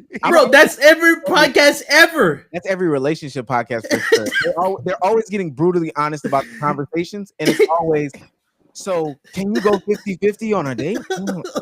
Like, our podcast is called Let's Keep It a Buck. Like, I was going to say that. We are the epitome of this. Not too much. This is what Finally. when I started it, mind you, I was young when I started the podcast. Bro. Yeah, this is gonna be a podcast where we have the real deal conversations. Nowhere else can you find conversations like this. And every podcast ever is the same podcast, conversation. We got a hot take of the week and all that shit. Man. Every podcast does think that when they first start off is like, yo, these are the conversations people want to have. Definitely got Nobody's fucking doing this. Nobody's talking about this. People are wanting to. Oh my gosh, I've been wanting to talk about this. It's bad for us. It's bad for us because we'll say these are the conversations people want to have, and then you tune into the conversation. $3 cheese. Yeah, $3 cheese. Whole time. Whole time. That's the real conversation. Let me say this about that too. Van Jones got me thinking. I do want to start another podcast. It's gonna be 5 people, 4 panderers, and 1 woman just getting her takes off. Because the way Van Jones, yeah. Oh, yeah. Oh, no, finish first, please. Yeah. Let it cook. Yeah, like cook. Finish first, please. And the incels. Yes. No, that's how the NBA player podcast do it. It's just a bunch of lob throwers to the NBA players. They're bad. They're awful. Y'all seen the Paul George podcast? Oh God. You know, the Paul George podcast is the worst current NBA player podcast. When we talk about a podcast that never has real conversations, that is the podcast P show. I'm sorry, bro. I just want what Kawhi got. You think it passed Kawhi Leonard? Right? Like you earned that. Yeah. You really like earned that for real. Like expand on the one real conversation they had to stop having it because it got too real. Yeah. These players be out here getting injured. You can't be having that. Look at our boy. You can't say that, man. Why not? Look at our boy. That nigga Paul George. Oh man, all right. Is there validity to what Taylor said though? Oh man. You know what's funny about podcasting, bro? When I started this shit, I was definitely trying to be like I'm trying to have a real conversation. See? By the way, the name of the podcast was "Listen to This While You Shit." That was the name of this shit. That was the name originally. I was lying to myself, bro. Like, this is lying. Nah. You were on that. The first clip I seen of you was the Mount Rushmore dicks. That was the first clip I ever seen of you. I was like, this nigga spit, and me at the time clocking into work. Yo, this nigga is spitting. I agree. That is all. I don't want to be the best. I just want to be in your top 4. Oh, that's like, that's a crazy clip. That's a way safer, but that title and thumbnail. Yeah, if you left it at that, I would have had to check you. I was concerned. I'm gonna say this, Joy Taylor, and you know what's crazy? This problem primarily exists with these people who have been niched down for like an extended period of time, and then they feel like they've been just boxed in. Joy Taylor's like, yo, I've been in sports. I wonder. Oh well, Taylor Rooks was like, yo, bitch, I'm never doing nothing with you again after the sex shit. Because they stopped that. That was going on for a minute. Damn, I forgot about that shit. And then they can't. But I feel like because even when that first was going on, we're more than sports. We're more than sports. And literally, it went to like sex and it was dating conversations. Yeah, they are dating specifically in how like people wouldn't believe that they would date because they're so bad. Like, I got some smoke for you too, but I'm not gonna say it on live. I'm not gonna say it here. Bro, go ahead. What's the smoke? Because you do be you have linked with some niggas who be doing this all sex talk, and I'm not. No, bro. No, bro. No, I'm not talking about it on stream. Off stream. Look, if you got beef with the other Philly podcasters, I don't have any beef with anybody, bro. Wow. Is it Flacco? We got Domo up here, man. You see my big homies? I got no beef with anybody. I'm industry playing in the cornbread too, but I got no beef with nobody. You know what I mean? But I just wanted, give me. I'm just saying, like you. I don't like how you talking when you dip your toe in nigger shit often. You dip your toe in low end content often. Let me say this. You know, I'm a Renaissance man. Nah, I'm a Renaissance man. I'm well versed. I can talk to you about, you know, how deep dish pizza is made. I can talk to you about software. I can talk to you about cameras. I can also talk to you about gay son, thought daughter. I don't know. Okay. Those are the real questions. Finally, the real conversations being had. That's the real question. That's top five. You never know. Conversations you be having are really on Twitter Spaces. That's what I'm. Look, the pod is tame. Let's just put it that way. The pod Omar is tame. And every Omar do a space every day. Yes. I fuck with it. I did one because I saw him do that shit. I was like, is this a sauce? I don't know. I saw Domo do great midday entertainment. Let's get some shit off. He was like, this nigga keep commenting on my videos. I hate this bitch ass nigga. You want die or not. What was that? Oh yeah, I forgot what Domo did that space. Oh yeah, let me tell you. Let me tell you now. Let me tell you now.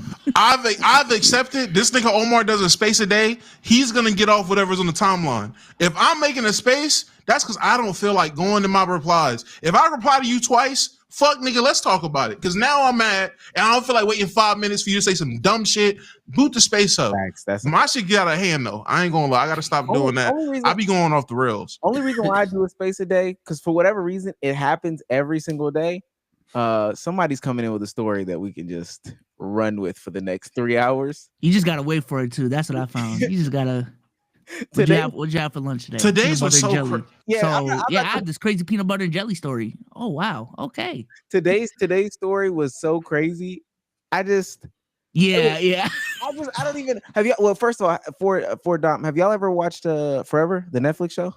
I know it's a talking. I know. I've been thinking. I was thinking about starting that shit today just because I've been seeing people talking about it. Yeah, Huz is saying it's the new shit on the block. First of all, you got to watch it. Everybody's been adjusting.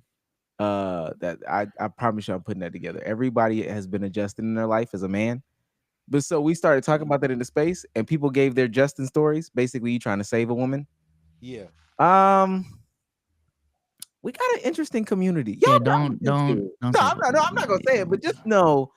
Once you get that everybody's adjusting, I tried to save a woman story, you're gonna be like, oh man.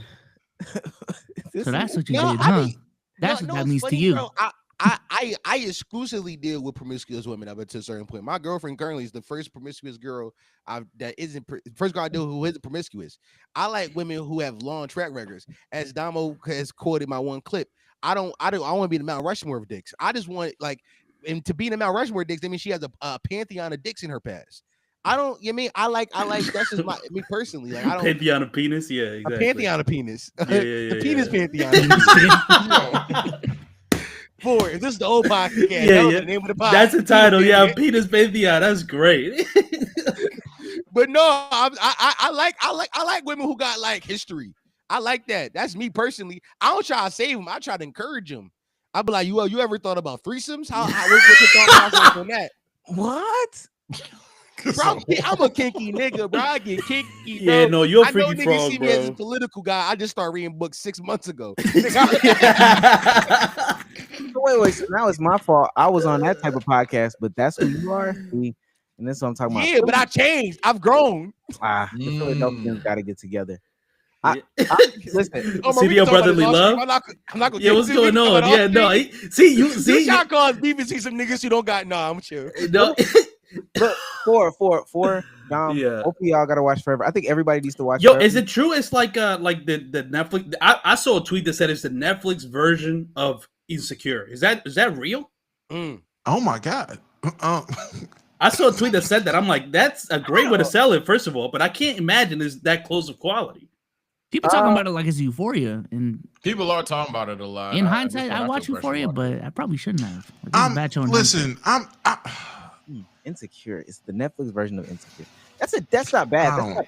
That's not. I don't want to be that guy. Oh, you don't want to be that guy. I don't want to be that guy. No, say it. Please say it. You gotta say it. Spoiler. Just say it. Yeah. No.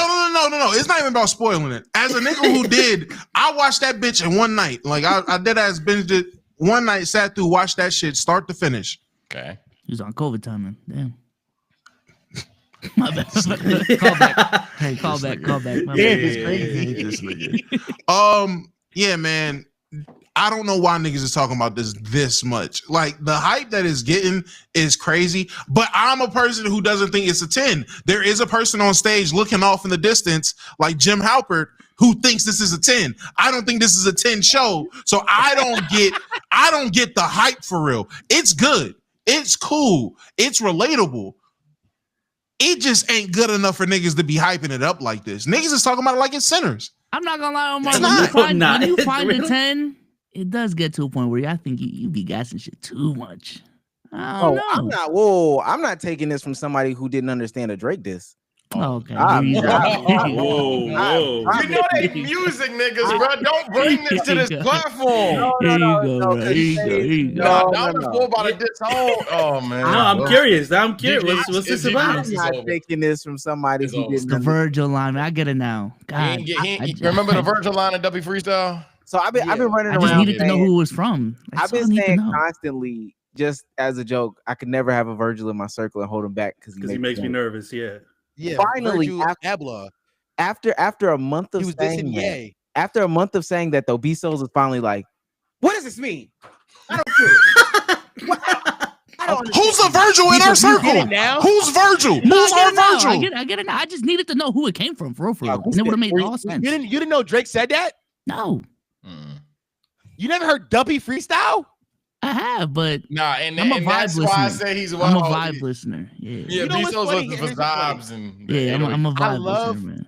I love our two podcasts because Bsolz and 4 are the same nigga. Bizarro world. It's just it's multiversal. We established this in the last, I think, time we did this. It's crazy. I think we're just wearing the hats. I'm about to say, look at the color palette on the screen right now. Like literally. No, it's literally just it has mine's is his backwards, mine's is forward. Go ahead, let me. No, same person, yeah, same dude. Wow. Mario and Luigi. No, this is crazy. You know what's crazy? The pod y'all came on backstage before we went live.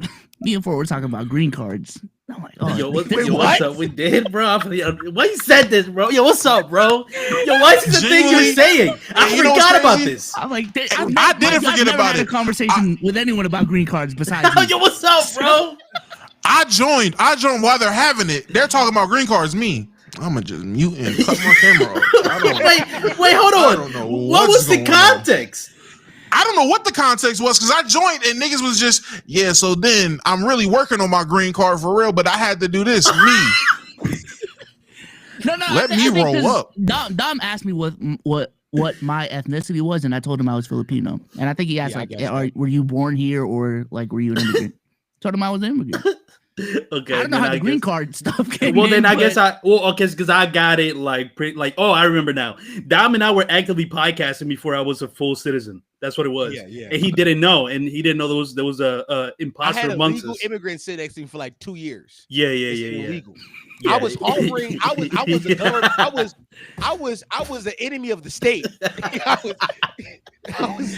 was kind of like your Anne Frank, low key. Look, if you think about it, Anne Franco. You come here to America, you be out front. You don't go about no more. In Francisco, that's who I was, cuz. Yeah. This nigga said I was harboring illegal for 2 years. I didn't know. Bro. I didn't know. Bro, how did you find out? Was it like one day he was just like, yo, I'm an illegal, right? First of all, we was talking about it on pod one day. And I think put it together. It was during election time when like Project 2025 and all that shit was happening. And I was like explaining to the audience what that shit means. And 4 was like, I wasn't always illegal. I said, but you like been in, because 4 came here 2011 or 7? 11. I was getting number confused because 7-11. He came into I'm like, but you've been illegal. Like you've been legal, right? He's like, nah, I just got legal. I was like, what year? He was like 2022. I was like, we were potting. He was like, yeah, exactly. That's the funny part. I was like, wait, what? Like you was sitting next to me and then had papers, and then I started doing the math. I said, this nigga had several jobs. stamps. Oh this yeah, nigga was a tax-paying illegal citizen. Absolutely, like this nigga paid taxes. Dom, I don't know if there's a way you can throw the picture in there. I found the picture of like. Hold on, text it to me. I'm texting it to you. You might be able to add it to the stream. Matter of fact, hold on. There's a thumbnail we posted. I'm gonna see if I can find a thumbnail. Hold on. You might be able to find the thumbnail. I'm gonna send you to. Yeah, there's his picture. Like he has some sort of illness or something. Nigga, they were 1 year. This is crazy. They were one noise complaint away from all that shit being over. Nigga, it would have got bad. Oh no, bro! Literally, we were like literally like minutes away. Like all it took was one nigga to be like, "Yo, I hate immigrants." yo, I'm about to tweet it out with no context, bro. Just go to my Twitter. Go to my Twitter. I'm posting that bitch with no context, because this is fun. Yeah, no, the image itself is hilarious. Like, it's the funniest image of all time. You gonna see the image, be like, wait, why he so? First of all, he put his good. Every immigrant got good clothes. I learned this about immigrants. Formal, you gotta, you got it. I know mad immigrants now, and I realized it by myself. I'm like, damn, mad of y'all niggas be immigrant. When did I become so progressive? When did I decide that all my homies were going to be immigrants? Bro, this is low-key the funniest part of it. I don't think Dom realized he knew any immigrants before me. That's just funny. No, it's not. Yeah. This is me, bro. If I zoom, can y'all see? Hey. Yeah, it's not zooming in. It's not zooming in enough, but yeah. You might just click out of the tweet. I think you just click the image. Oh, you did it already. Yeah, I think. Yeah. Like that. Bro, yeah. Bro, just look at the at the garments he's adorning on his body. Let's break this. I got the flag. Don't forget the flag. Wait, who made you? Did they make you take this picture at the facility where you took the test? No, well, here's the thing. Like it becomes, this is sort of a rite of passage. You know, like there's a room of people swearing in. You know, there's a video of Obama or whatever. Well, when I did it, it was Biden. I forget. It's usually the president that's sitting, where it's like, "Welcome to our great nation" or whatever. Then, there's a whole ceremony. Then afterwards, for whatever reason, this corner is like the corner where immigrants become Americans. It's very funny. This is like when like rappers go up to the label and of the same like Rockefeller logo. This is what Ford did. Ford went up and took the picture from the Rockefeller logo. He took a picture from the Def Jam logo. It was, bro, with my certificate and my flag right there, bro. Look how happy he is to fucking no longer be a criminal. Bro, at this very moment, I knew ICE couldn't. They really gave you that 4th of July flag to just take a picture? They do, bro. That's crazy. It's the most patriotic thing I've ever done, before or since. It really is. So I'm like, yo, this shit feels amazing. Low-key, I feel like every American that's born here should go through that process, and you're gonna feel. I'm good. I don't know. I think it might be fun. It's it might be fun, and you're like, oh shit, no, this is actually kind of thorough. I'll do some other American shit. For Bsolz, I went because for Bsolz, you also became an immigrant too. So you two had to take the test as well, right? No, I got it through my parents. I didn't have. Okay, cool. Okay, cool. Well, I want you to tell me about I wish about the test, but before I do that, can I just do one more ad? Everybody who listens to this, please subscribe to our Patreon, patreon.com/PoddyMouth. For $5 a month, you can get our Boondocks reaction and our reaction to Temptation Island. If you're a podcast fan and there's these stuff listen to on your weekly commute while you're at work, subscribe to our YouTube membership. For $20 a month, you get 3 episodes a week. That's 12 episodes a month. Please subscribe. Now, can you please tell us about the test you took? Because the test to become a citizen is the funniest shit part. The funniest part to me. Because here's the fun thing about this. Realistically, I should have gotten it through my dad, but they made me file the application instead of going with lawyers. Just because they think I'm a child prodigy. I don't know why they made me do this, but they made me file the application myself. So I filed it and I fucked it up. I put the wrong address or some shit, and so that meant that I had to wait 5 years to apply to be a citizen again. Okay. So that was a whole thing. I fucked it up for they don't play Sage. Yeah, no, they delayed it for 5 years. Then I did have to take the test. I downloaded this It wasn't too difficult because you can find an app. It's similar to the driver's license, to be honest. You can find an app that throws you random. And I didn't study. What did I learn? They made me learn some nut shit governors. I don't know. It was some shit I just would never want to know. Who's the founding fathers or something? Yeah, shit like that. What was the flag made? It's some stupid shit like that. I don't know. The banner type. Yeah, it's a lot of good. No. You should know who John Hancock is, nigga. Yeah. Yeah. That makes sense.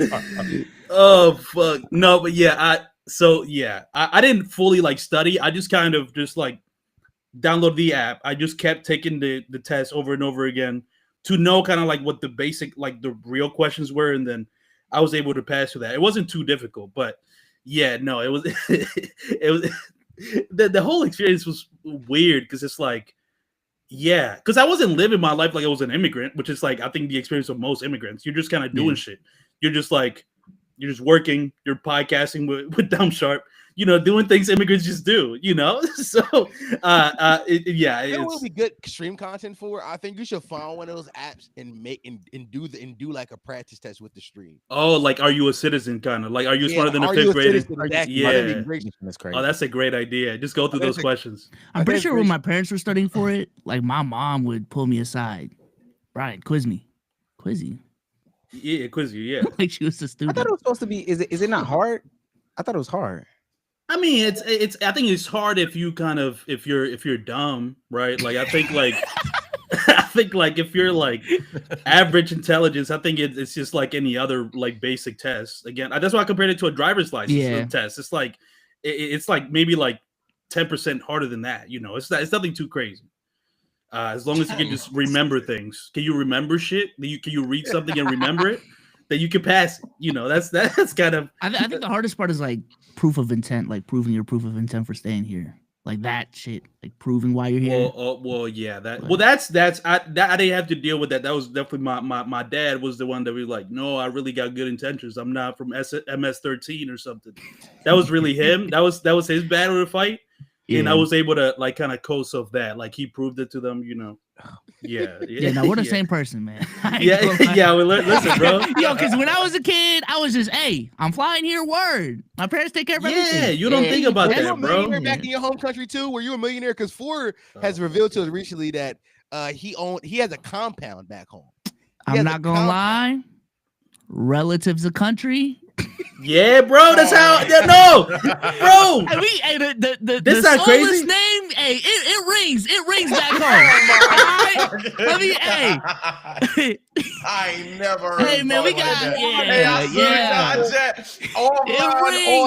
rings back home, chat. I ain't never heard him say that one.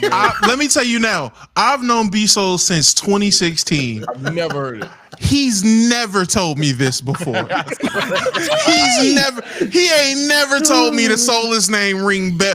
He's never said that. You talk that nigga talking to me about back home. Nah. We know in my home city. He talked to me about back home. Yeah, it was a struggle. We was struggling. We did not have it at all. This is the first time I'm hearing niggas was six figure household relative to country. That nigga ain't never said relative to country before. This is what I'm saying. Relative to American standards, what we would consider luxury would still be like, damn, this is how y'all living. But compared to what we view as poor in the Philippines, we had a yard. Yeah. Wait. I need to understand this because this is breaking news. When you say well off, just try to put it in American terms. Are you middle class? Are you upper middle class? Are you the 1%? Hell no, he got it. Upper middle class. Now, Ford was that's like where I'm at too. That. Ford had workers in his home that cleaned. Okay. We had that too. But that's upper middle class. Okay, workers you had? Upper middle class. I had one. It's normal in the Philippines. That's 1%. That's not 1%. Nah, that's not. That's in the Ford, they don't get it, man. They don't. Yes, this is for 4 and Bsolz. How many days out of the week would these people be in the house? For me, it was on the weekends. I think Friday, Saturday, Sunday, I believe. Yeah, I think similar. Yeah. No, you just saying that because he said it. I don't remember. I just know we had him 8. When did you come to America? How old? 09, when I was 9. Domo, I promise you, I've never seen this. I'm genuinely listening. I promise you, I'm taking it back. Next year will be 10 years since I've known this nigga. He's never once talked about a fucking maid back home. No, but ever. It's because of like what you think a maid is in America. I swear to God, a maid is just a regular like chick. I know what a maid is. I know what a maid is. Maids aren't regular. Y'all thinking like, oh, they gotta be in a uniform and all this different. Like, no, I don't care about a uniform. Bro. I promise. Bsolz. Just a random bitch in the block. Like, Bsolz. Is that too much now? Are we not potted anymore to say Bsolz, let me tell you right now. I don't give a damn about their uniform. I know what a maid is. The concept of having a third party come into your home to regularly clean at least 2 times out the week relative to country is not some shit you've ever alluded to before about your time at home, nigga. Ever. Nigga, from my perception, you live like Eminem on 8 Mile back home. That's how you were living. Oh my God. That's how you explained it for 9 years. You've explained you were living like Shameless. I'm like telling the you, show if Shameless. That's how y'all was living back home. If I take y'all to the Philippines tomorrow and show y'all where I lived, that's how you would think it looked like. Stop, because you trying. This is what you're trying to do. Okay. No country, no shit is gonna look like shit to us. But from America. But that's what I'm saying. It may still look like 8 Mile to you when I bring you back home. That's what I'm saying. But we're still talking about relative. What you're doing is you're trying to downplay. Guys, come on. We only get it's not too crazy, dog. Relative to the country, if you have maids. Never had multiple. Maid, I swear to God, it doesn't matter. No, we get into details right today. You made it sound like you were the maid. That's what it's. I've never made it sound like that. Jesus fuck. Bsolz, I promise you, Domo. That's what. Yo, Domo. Made it sound like I was the maid. What? Bro, you made it seem like you were. You know how niggas say in the top 1%? You made it seem like you were the 99.99999%. You made it seem like yes, you did. You did do that. Yeah, you've always made it seem like that. Yeah. I am telling this is news to me, nigga. This is breaking news that niggas had a maid. Now I'm gonna say maids. Niggas had a Susan. I've never, even in relative to American life, a Susan is crazy. Yeah, but that's the benefit of being an immigrant, though. It's like you can be both like rich and poor. You know what I'm saying? Like it's both, bro. You both. That's just the reality, bro. Relatively, again, you both, bro. Like I can't be. You know what I'm saying? Like it's just, both. Fuck out of here. You gotta bro. Rich and poor is crazy. It's just the reality, bro. Bro, like $7 here is just different back in the Philippines. We'll have conversations. I don't even know what they're about no more. We definitely gonna have a conversation. Yeah, I'm about to say, I don't even know this guy. Yeah, damn. I thought it took the multiversal version of Bsolz for you to be like, wait, hold on. I unlocked some shit maybe just because we were like. He had one green card conversation with you and then just got honest. Well, because it's a whole whole world, bro. That we don't talk tell about shit like this. Yeah, why would we tell you about like our getting a different shithole country to the same character? So bro, I'm just don't know what happened. Yo, we become new people. Y'all are dead naming us right now, bro. That is not who we are. We are here now, bro. That's not us no more, bro. That's not us no more, bro. I swear to God. I want y'all to know when Ford told me this information. I've been learning small details about Ford's life back in the DR, and every time I learn, I'm like, "You sound like you were well off." He was like, "Nah." But then you realize that obviously they had to be well off to come to this country. Like you gotta do the math. They like at some point we were the richest country in the world. We are no longer that, but we're still like top 3. Like they had to be like only the best of the best come here. So when they tell us like how poor they were, it's definitely relative to like our idea of poor here in America. Like they were millionaires back home. They were rich as fuck. The average American citizen who was upper middle class cannot afford. For context, the median income inside like for American household is like I think it's 2 people. I think the number now is I think it's 70 or 80K. For just a single person, I think it's around 39. The single that income cannot afford you a maid to work 3 days a week every fucking week. That income cannot afford that. But relatively speaking, if we do like inflation and exchange rates, that income, Yeah. Get you a fucking mansion. Ford talks about having a compound, a home with multiple floors in a DR. Well, yeah, and like the whole family lived there. Bsolz, do you have something similar? Not that. Now he's rich. That ain't me. No, come on. What are we doing, bro? Now you throwing me under the bus. What the fuck is this?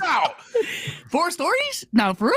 It's like the family compound. It's like it's different from where I lived. It's like the family, like we bought. It was a 1 floor. It was a one. And then they just added more on top of it.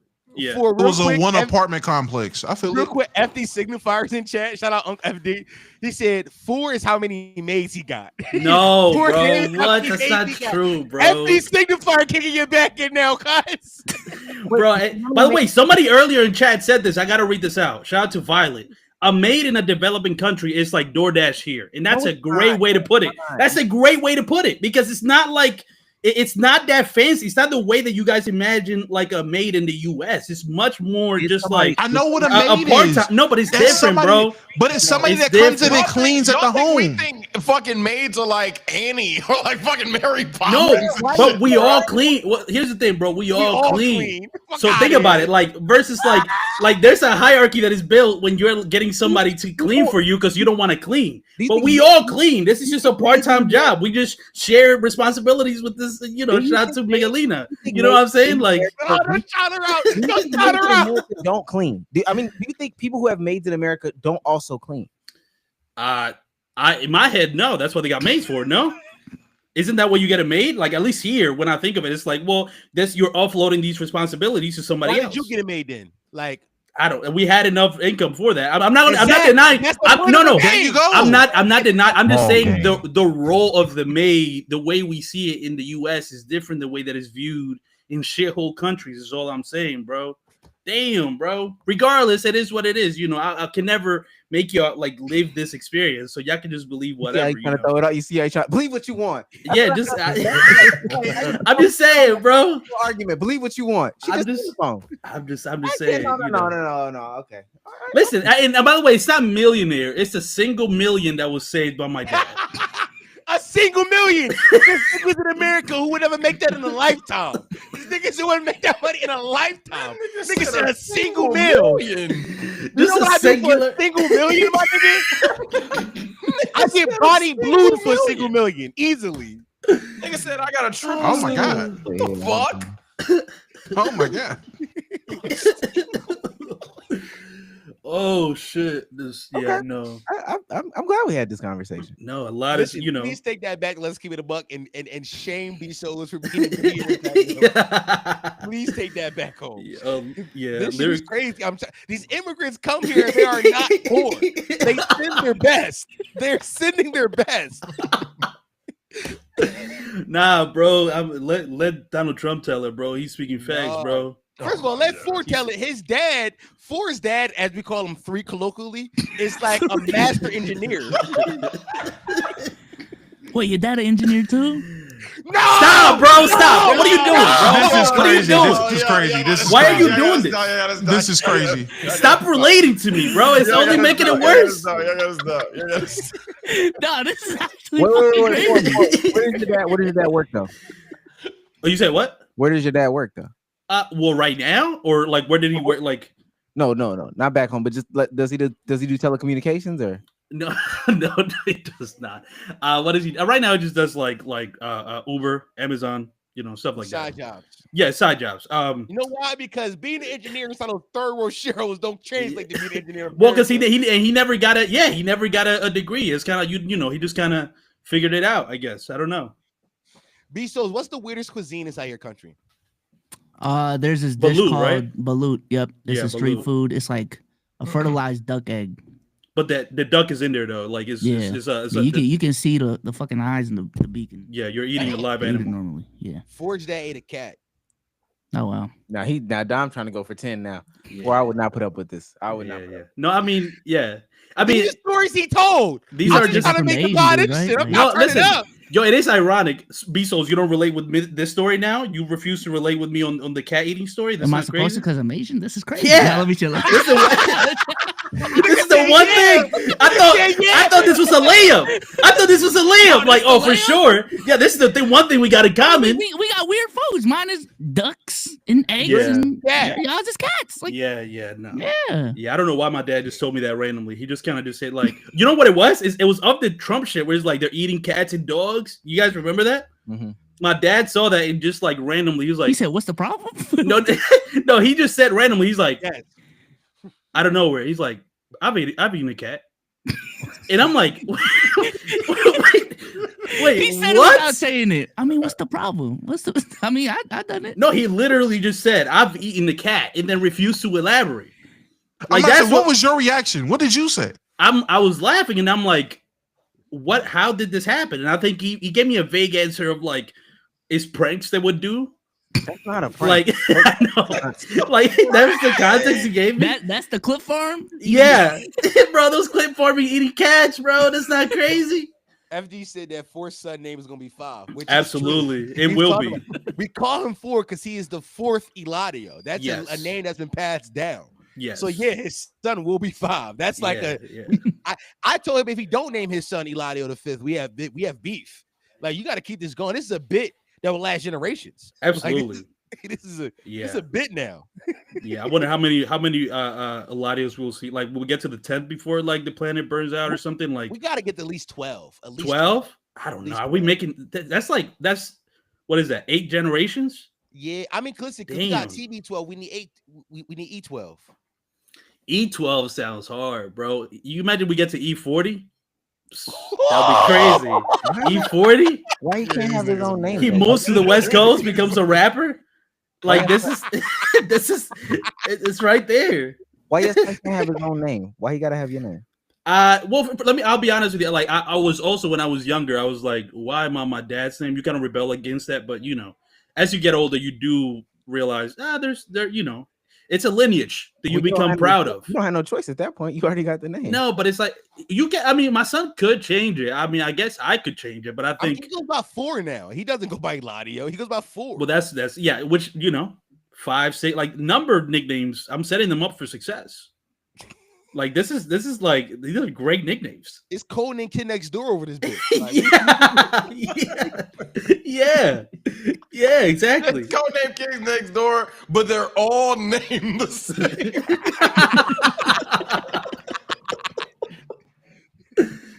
You changing the game of this motherfucker, yo. What you mean? Yo? Ridiculous, bro. You learn the secret identity of one covers you know all of them. Everybody's out of here. Yeah, not a very effective code name. Yeah, no. Oh shit. Let me see. That was great. Y'all wanna? I got y'all till 11. I don't want to keep y'all to the end, but I do want to go a little bit longer. We're having a lot of fun. This is great, yo. I think it's good to be silly.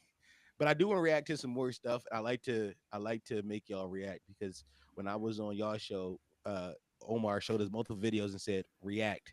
This is me getting my get back. Omar making me react to some stupid shit I didn't want to react to. This is me getting my get back. Here we go. Alpha opens a job. Oh my god, bro. What are you doing? Yeah. React. Hold on, let's watch and then we can react. Oh. Come on, you can do it. Put it right side up. You can do it. You got this. All right, bro. I can't do it. Here. Dude, this seems a little immature. No. Yeah, the guy sent $1,000. Yeah, but it seems slightly immature. It's all fucking it's just slick now. It's a little. See, it is. I gotta grip it. Uh-oh, Andrew. If you can't open it either. Well, your hand greased the whole top of it. My hand are fine. Here, high five. It My literally. shoes Feel it. Isn't that greasy? It was like that already. Oh my god. No, it wasn't. You greased the top. Use your shirt. Jesus, Andrew. If you can't open the olive jar, you cannot blame my While we're hand. doing olive jar. If you're so strong, you should open it. Yeah, I got to be able to grip it. Okay, we'll grip it. Let's go. Literally slippery. Grab me a paper towel so I can dry the top of it off. You make all kind of excuses. Hold on. Oh, It get wicked because really? at some point another guy comes open it. You can't get your fucking I haven't hand seen on part it. 2. Try it. No, you fucker. No. All right. I just want to say for record. We got got a little olive juice. Let's get off the table. So does he own your That's a free will laugh of now? Because pain. he could open it and you couldn't, based on Forrest. Yo, pause. Wipe it up. All right, I don't know why it's not pausing. He said, Right, guys? React. I'm about to say what I want to say. I've seen a ton of clips from this duo or this podcast. The way they be getting on the women, the way they be getting their shit off and talking to people in any given situation. This is karma, especially from this nigga, because he's typically behind the camera. He's typically off camera, behind the scenes, saying some real crazy shit, getting some real crazy shit off all the time. So for him to get on there, you greased it. I can't grip it. That's karma. He deserved that shit. So I love it. Bro, the Whatever podcast is an AI generator. I'm sorry. Just came out of nowhere. And then they also have this bit where like there's a doll on the set at like all times. It just weirds me out. It gives me very weird vibes. So I'm not surprised they have weirdos on their show. Is a jar not? He a weirdo because he can't open a jar? Oh, is a jar not hard to open sometimes? Yeah. Okay. I told you. No, bro, not for me, bro. I'm a real man. My masculinity is tied to the fact that I can open a jar, bro. That's what I'm saying. I never dated a tall woman solely due to the fact that she reached up top to when we was in the grocery store. She reached to the top shelf and tried to pull down like the milk, try to play me. So I could never date them. Never. You can never date tall women for that fact. Yeah, my masculinity is tied to the fact that I can't. You're 5'8". Yeah. Yeah. Wait, hold on, wait. Hold on, wait.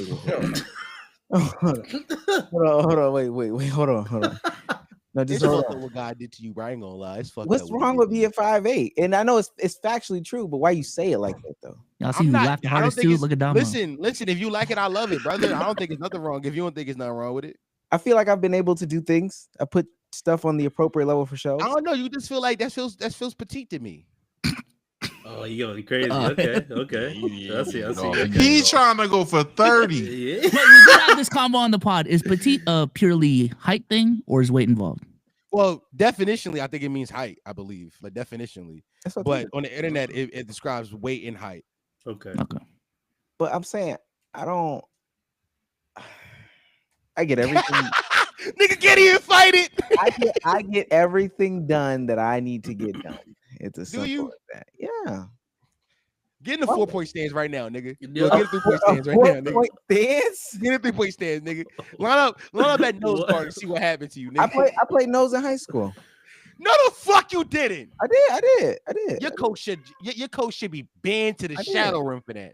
And we were playing like true teams for real. I did. Yeah. Yo, talking about you got a Huddle account? You got Huddle? No, I definitely don't have a Huddle account. I definitely don't have a Huddle account. Ain't no Wait, what stream? What stream?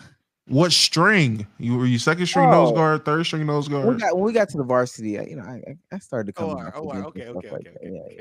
Yeah. Versatile He wasn't starting, guy. is what I'm hearing. Versatile guy. No, I was small. Couldn't start. Yeah, I'm saying because like I would have ran right at you if I was the opposite coach. That's not even true. I would have ran halfback down the whole game if you was not the best nose guard. You do that though. But I'm very like you said, I'm nimble. I'm not gonna lie, nimble don't mean nothing when my center is 6'3", 200 pounds. Because I can get lower. He got offers from Arbor, but I can get lower than him though. So nimble does. He's in the tush push, my nigga. He gonna lay right on you. I just get this one move. Okay, yeah. I just go low. You just go low, and you get up under him. You maneuver from there. Yeah. Maneuver from under him. Listen, bro. I know y'all are from up north. Nobody wanted to see me in a board drill. Nobody wanted to see me in Oklahoma. Nobody wanted to see Oklahoma. Nobody. I'll give him this. He was bigger when he was in high school. He was a little more stocky. Heavier or yeah, he was heavier. Okay. I had some weight on me, and I could lift weight. Now I'm just old. Now I'm too old to be doing all that stuff. So you can catch me lacking now. I ain't gonna lie. I feel like he definitely would have caught some niggas. Not me. I don't think food, but you too slow. We know that though. We know that. Definitely not back then. Definitely not back when I was playing football. You would still be too slow. You would still be too slow. I wouldn't be too slow. To stop you at nose guard? Yes, you would be too slow. Okay, buddy. Omar, you talking like you still got some pass rush like moves in you? You think you can get? I'm still active. I'm still active. Do you think if Domo lined up at tackle, you can get to the quarterback? Oh, 100%. Whoa. Oh shit! I just had that DreamCon. Oh boy. Yeah. I mean, that that's DreamCon activity sounds like. I mean, I was a defensive lineman. I hated O-line. But you can get this nigga, right? Look at him. Stop. Look at him. Stop. Look at him trying to. If he lined up in front of me, it would look like that Kevin Durant clip. Where you tried to really start moving, but I'm right there. If I get my hands on you, where are you? You're not going nowhere. I knew you was gonna say that. That's your problem. All I gotta do is smack them hands out the way, brother. Go ahead. Yeah, high five. You know I'm a grown man, right? What that mean? Oh shit. Omar, we played basketball together, Omar. Omar, I bumped up against you. Omar. I felt your resistance, buddy. Stop. Why you think first of all, pause. Pause. I ain't gonna lie, that was crazy out of pocket. What's going on over here? That was crazy out of context. I felt your resistance in IRL. Yeah.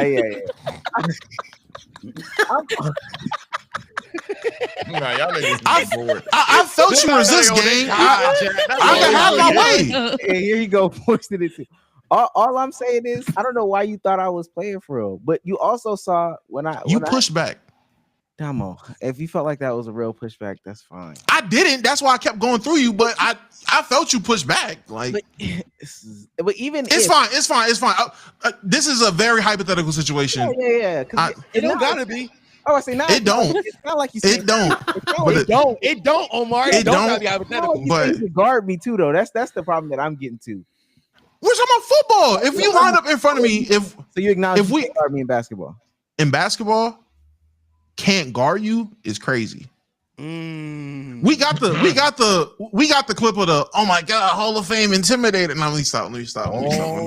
I'm doing too much now. No, Omar, I don't think I could guard you, but I also know you can't guard me, so it's fair.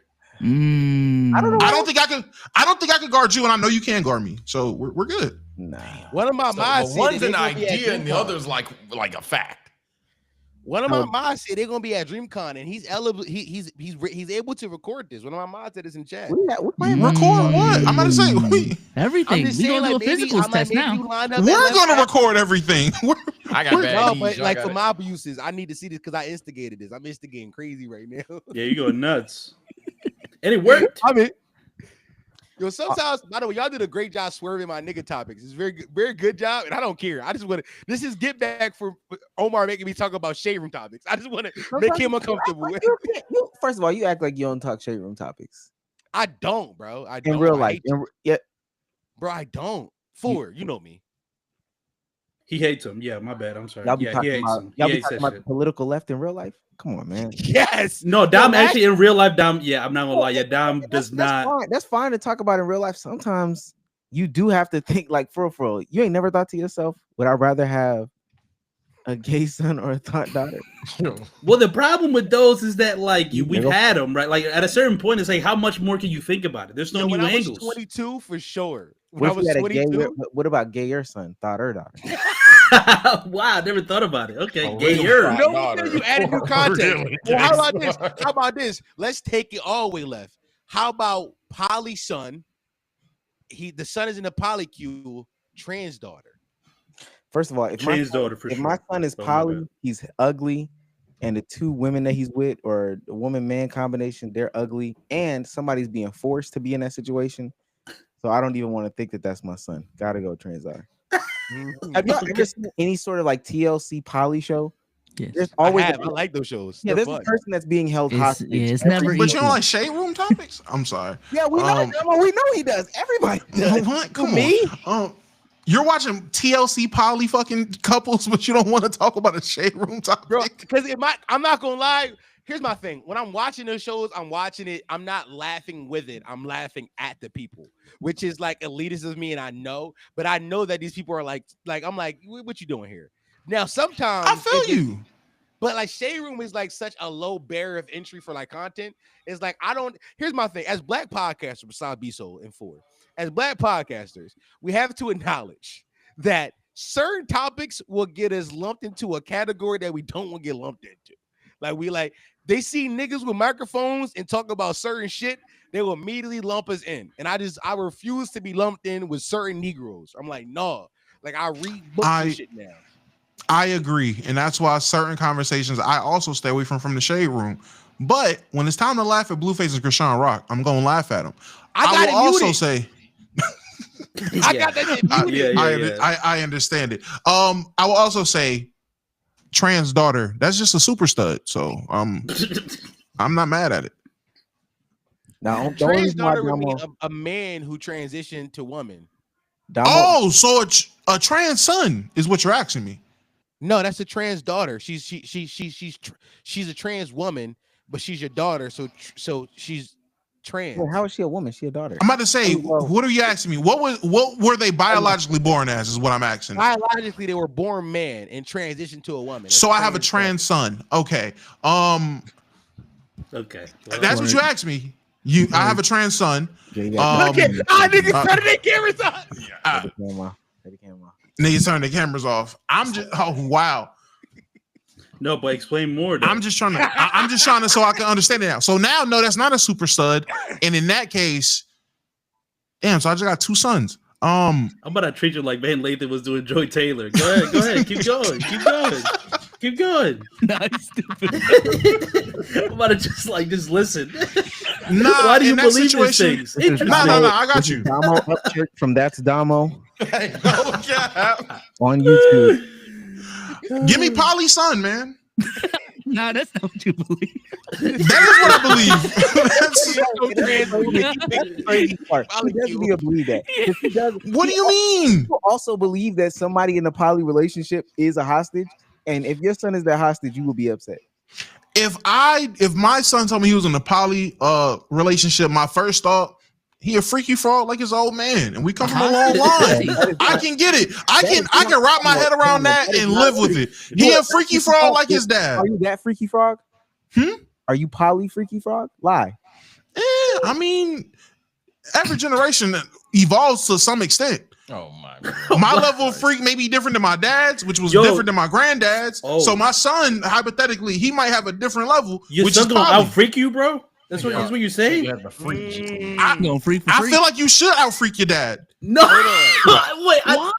I have more should. dumb questions. I have more dumb questions. We ain't done topic land. Do you think your meat bigger than your dad's?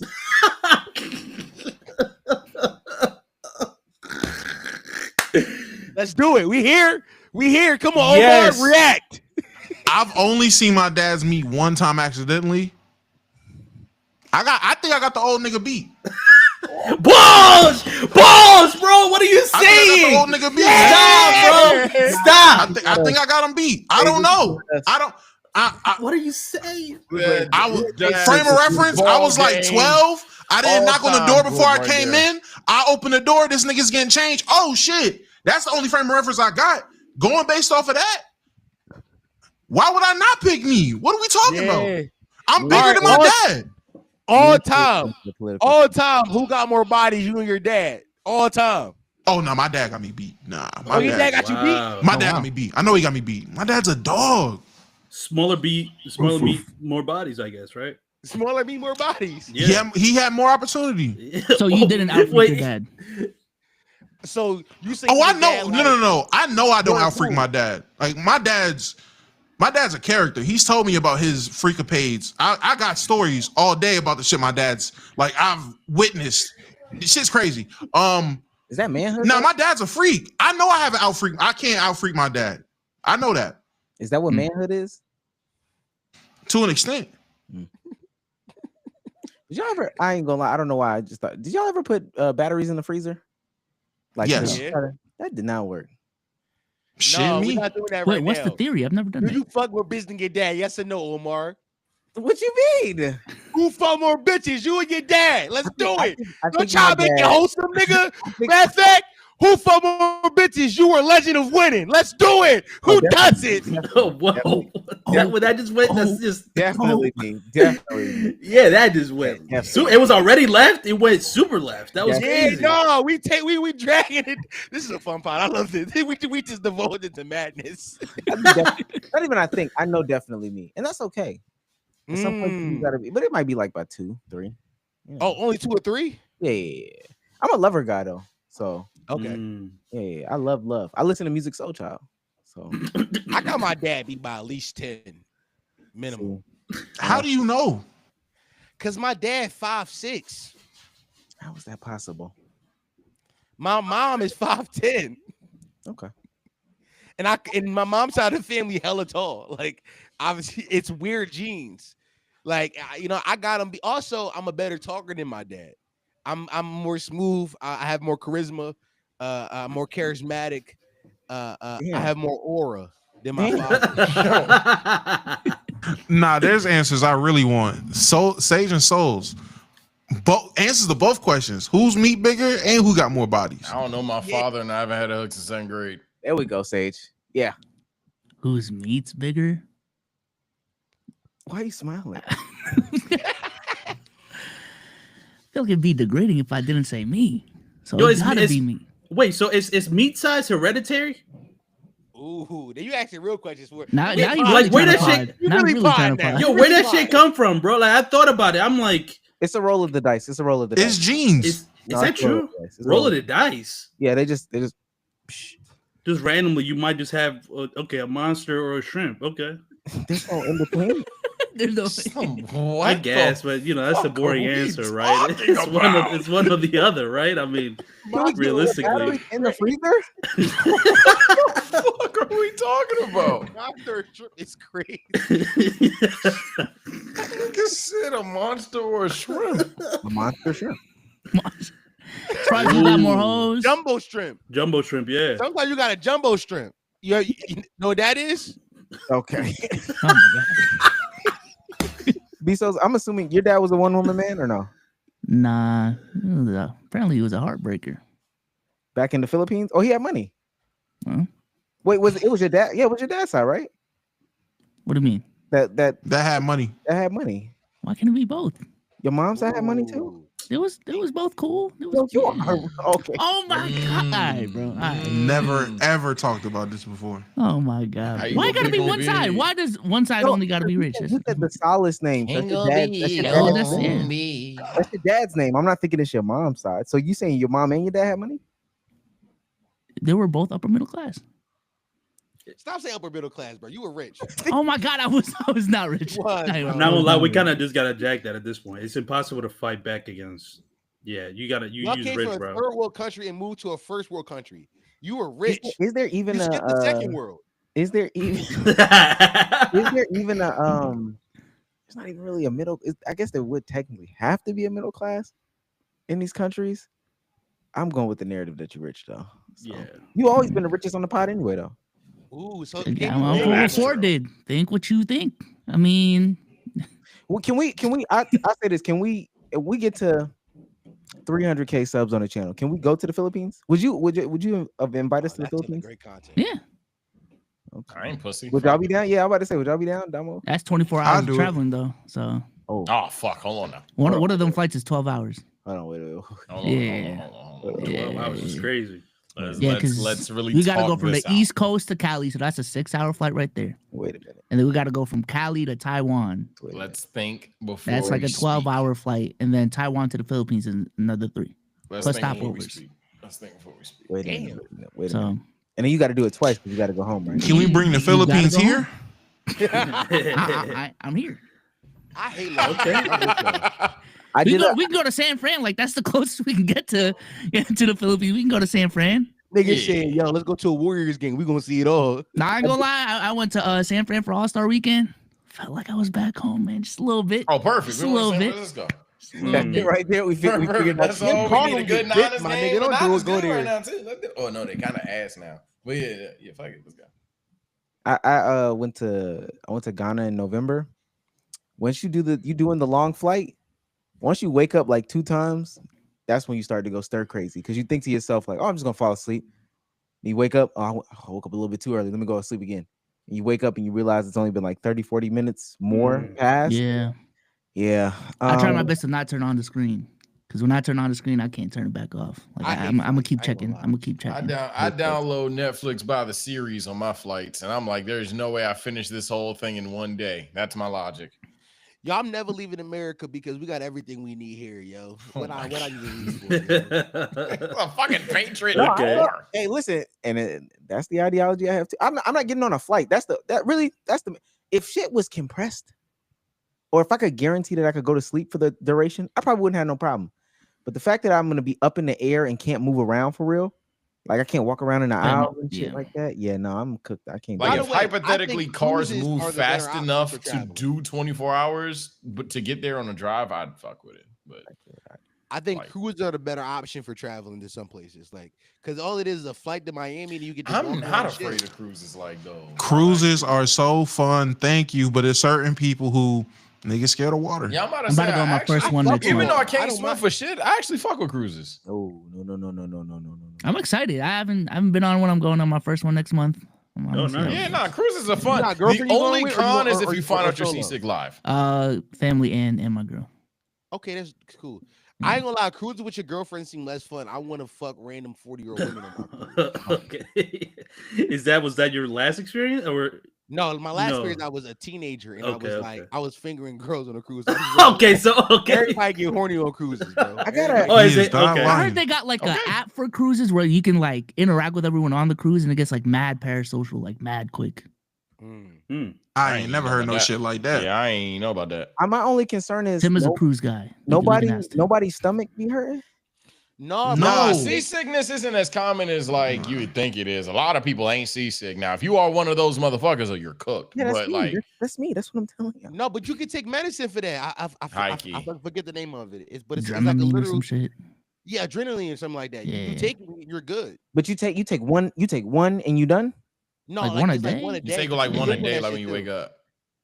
It's like allergy. Or you could just be a man. Oh wow.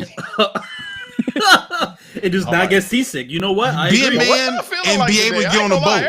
Just get on the boat different today. and ride the boat, man. Everybody kind of crazy. Just get on the boat and ride it. Yo. All right. No way. The riding was crazy. Because you said it twice too. You doubled down. Yeah, you doubled down. My thing is, I don't even know if it's like, and mind you, I did do a cruise when I was like young. I was like maybe like a preteen or something like that. So maybe it's different now, but it's not a boat. I've been on boats on the rivers and like or lakes or whatever, and it's not done anything. It's literally the cruise ship that had me tucked away for the like 3, 4, 5 day duration. So I don't think it's all of them. If there was a way to simulate what you're saying, I probably would do it. But do I really want to test if Dramamine works for me by buying a cruise and still getting on the cruise and then having a miserable ass time for 3 days? Well, go on a short cruise. Go on like a 3-day one. It's a short one. Do a short one. 3 days is a short one. Go to like the not Bahamas. Go to like the Bermuda or some shit. To test out if Dramamine is gonna work for me. 3 days, bro. First of all, you get money. You can do a quick little. You can do a quick little small one for like $400. 400. You don't even gotta do it. You don't even gotta do something like that. Just get on a fucking ferry. Just find somewhere, get on the ferry. Ride around. I don't think they'll work because I've been on like cruises are mad. He's saying like the smaller boat, which is weird, but he's saying the smaller boats don't fuck with them. The cruises do, which is high. This shit sound mental. It doesn't move as much as the smaller boat. This shit sound mental. Like if anything, the one time I remember even feeling remotely seasick was when me and my uncle went fishing because the boat was small. I was like, damn. But that was the one time I even almost was seasick. Every other time I ain't. 3-night Esadena cruise. I mean, I'm not doing this, but it's good to know that this is an option. There's cheap cruise out there. You get the calm little carnival and keep it pushing. I'm not doing it. Calm little carnival. All right, fellas. I appreciate you coming on. One last stop before we go. This has been a great pod. We gotta do this more often. I like hanging out with y'all fellas. This is very fun. Facts. I wish y'all audience came and donated the way y'all did, the way they did in y'all chat. That shit was crazy. That shit was crazy. Yeah, the thing with it right now is we're trying to find out who's the most hated. So they might be poor for one pod, but like if the right co-host is missing, niggas rich. You ain't got your cup out enough. You ain't got your. You didn't tell him a super chat, even in your promo. You're right. You know Hey, that is true. Oh yeah, we gonna turn into our own villain. We're gonna tell them how to super chat. You're gonna be the lead attorney. Y'all ain't gonna lie. Everybody get their canon event, man. Yep, Everybody get their canon event. Where's Yeah, your yeah. soundboard? Yeah, what the Where's you your right. sound? You right. Y'all Listen, fucking I'm gonna serious. lock in. But one more question before we go. My community, we have a lot of artists, we have a lot of creators, and oftentimes we do civil war where we just diss each other. Just people are just making rap songs dissing each other. But recently we've been like, we got tired of dissing each other. We want to diss other communities. Oh my god! And it was brought up. Do y'all have any rappers? You have a community of artists and creatives where y'all would like to compete in a best of 7 series of the best songs. We can do it on stream. Y'all bring y'all best 7 creators versus our best 7 creators, and we can we can go head to head. Do y'all have that in y'all? I'm gonna run point. You got it. Damo, go ahead, bro. This his shit. It is. Now, unironically, you are talking to the owner of the best music label on YouTube, Big 42 Records. Yes, we do got some artists and individuals over there. Give me like 48 hours. I can ask the right people to see if they be down. We got rappers, we got singers, we got producers. So you let me know what the terms and conditions is. I would love to do this. Oh, this is perfect. Let's set it up then. Let's set it up. This on June 1st, for everybody watching this, June 1st, we have a pros versus Joe's competition. We have some pro rappers versus some underground rappers from our community. We got Kimbe X, we got Geisha Guevara, we got T-Sound, we got some niggas who make money from rapping. We're going against our community. But I would love to set this up. We can set this up maybe next month. Let's set it up. Let's run it. I'm all for it. 7. You bring it best 7. I'll bring my best 7. What we doing? Get down with 7. I can judge. Now it will just be for vibes, but I can judge. Wait, do you really think if you had to grade your community on a scale of 1 to 10 from their abilities, what do you think it is? On average? Yeah. We like a solid 7. A solid 7. Oh, it's some niggas who are really good. It's some niggas who are like really good in our community. Like Mr. Really Big 42, same question. Us as a record label, we got like one ace that we really pushing right now, and a bunch of people we waiting to strategically place them. You know, when the time is right. It's a matchup thing, right? I That's can what make the some playoffs are about. calls. It's a matchup thing. I know some people. I know some people. Don't worry about it. I know some people. We're good. It's recruitment process. Okay, got it. No, go door to door. Go ahead and recruit. I think this will be fun. Let's keep it above versus Poddy. No. I got a solid 4. I got a solid 4. It's getting those that extra 3 is where it's like I might have to put an application out there. Okay, let's do it then. Listen, we got a month. This is good. I like long-term booking. This is long-term booking. Long-term storytelling. This is long-term storytelling we doing right now. We can set this thing up. Promote a fight type shit. You know what I mean? But thank you guys for coming on. Thank you guys for coming on and doing this again. We got to do this again. It's very fun. Omar, next time I promise I won't have so many nigger topics. This is my get back. By the way, what I learned is everybody else on your show hate those topics too. So why does everybody think it's me? We all have the opportunity to say it. Plus, everybody. You're the A mic, nigga. It's not my fault. Well, my thing about them is everybody has something to say. I forgot about that. Everybody has something to say. So hey. No, we got to because it's a podcast. There we go. You're forced to. You're forced to. You seen the comments on our last pod? Well, they cooking. Look. I said I wasn't on the last pod. I didn't see them. And so they were like, it was a couple of them that was like, oh God, we don't have to have those conversations. This is refreshing. I wonder why. I went in there. I was like, what's the feedback? Like, what can we do better? And it was like, only one person out of all the comments really gave any sort of feedback. And I was like, dang, that's so crazy. Because I came up with the pod topics for this one too. So no. I don't look at me. Wait a minute. Oh yeah. That's all I needed to see. Oh yeah. Yeah. Who really did that? You really gonna take like mad credit for thinking about what the Halliburton and Megan Thee Stallion and DreamCon? No, I don't. And that's the funny thing about even topic selection as a whole. There's no point in taking the mad credit or whatever. But if I'm going to be attributed to all of it for the bit, might as well go attribute it when I'm doing it too and it's working. That's only from their perspective. Now, from my perspective, look, if the Kai Cenat punches a baby is on the timeline, then we're going to talk about it. That might be the Shade Room topic. But don't get mad that all of a sudden Omar's making the topics and then all of a sudden because he's not here, he's not making the topic. That doesn't make sense to me. It doesn't necessarily line up. You can't be mad on one night and be mad on the other night. I did the same thing I did Monday night when I was here that I did Thursday night. So how you gonna get mad? Okay. Tell him, Tell him, Mike. One last thing before I go. Just one last thing. And I promise you're gonna end after this. We're having fun. That Flacco podcast was the worst thing to ever happen in content history. That was a piece of shit, and Domo saved it. I would like to just say that. That was a piece of. You brought a nigga on who did Republican talking points and did not want to have a real conversation. And Domo just said, I'm gonna crash out, which Domo, I thank you for crashing out. I threw you the oop to crash out. You did it. Omar, you're too content pilled. What? Why was that was the most forced moment we've had? I ain't gonna lie. I mean, because it was on some like Omar knew Flacco, Domo knows about Flacco, and me and Sage were just like, why do you think? By the way, I invited on because you saw my video about Flacco. I was on Only in Friends. I reacted to it, which made sense. I was willing to have a conversation. Okay, are we breaking the fourth wall? Do I have the opportunity? Oh my god! I don't break the fourth wall. This is great. I love when shit gets meta. Come on. Okay, so I hate the ideology of like Omar knew him and the only reason why we brought him on because Dom or whatever. That's not true. One, you had an invite to the pod. Y'all both had an invite to the pod before we booked Flacco, before we even committed to do a Flacco. That's one. Okay, that's true. That's true. Two, the only person on the pod that knew Flacco before was Domo. Now Flacco follows me.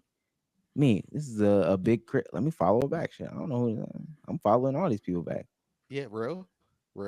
This narrative that's placed about me. You are content pill, bro. I watched the video. Now, I will say too, to also add to breaking the fourth wall, a day or two before we confirmed what day he was going to be on, I did tell niggas to look into who Flacco was. I told niggas to look him up. Now, if out of everybody I told to do that, only Omar typed in Poetic Flacco, and they came across you, reacted to him, and thought, this would be another good thing to do. Cool, but everyone was warned. Niggas just didn't know. Probably want to look him up. Yeah, I say even with a day of prep time, I don't know the motherfucker. Like, I don't know what to tell you. I ain't had all the context. I clicked all the videos y'all fucking sent me. All I'm saying was if it wasn't for the clear lob that Domo wanted to crash out on Flacco, and I threw it, we would not. And you threw it. We would not have had him on. That's all I'm saying. I don't think that's true. No, I don't think that's true. Okay. I know I was sitting in the corner of that episode regardless. Crash, no crash. I was like, I don't know. It worked out regardless, to be honest. It was just a good, if a moment came out of it, that's better than anything that could have come out of it. So it's like a moment that 30 days later, niggas are still talking about too, by the way. So listen, I was there for it. I was like, I was clicked for it, nigga. I was eating bananas, kicking my feet up. I was like, this is internet history. Yeah. Somebody one day is gonna make a retrospective video on Poetic Flacco and use that inside their Flacco breakdown video. And I'm so we did a good job making content. I don't know. You are content pilled though. That's the argument I'm making. You are content pilled. So you gotta have a good balance. Renaissance man, that's right. Listen, I watched the video the other day where you and your brother were on stream and you were like asking him questions from the chat. He clearly did not want to do it. You were so content pilled about it. I was like, he's a content pilled fella. And I respect you. This isn't me downing you. I respect what y'all do. All of y'all, but specifically you, because I'm talking to you right now. I respect it. But I do like to call out a nigga who's content pilled when I see it. You are content pilled. I'm telling you, got to play both sides. We can have real conversations, about different things later, but sometimes you got to put the content first. Once I clock out, we're having real conversations. I'm gonna go in there and talk to my fiance about epidemiology and how Governor Kemp is cutting these programs and all this other stuff. Yeah, we'll have those conversations. When I'm clocked in on the internet. You lie. Let me get something for the niggers. Gay son, daughter. And on that note, thank you everybody for watching. This has been a great podcast. Thank you, Let's Keep Up for coming on. We see y'all next time. Bye. Peace. Take care. Stay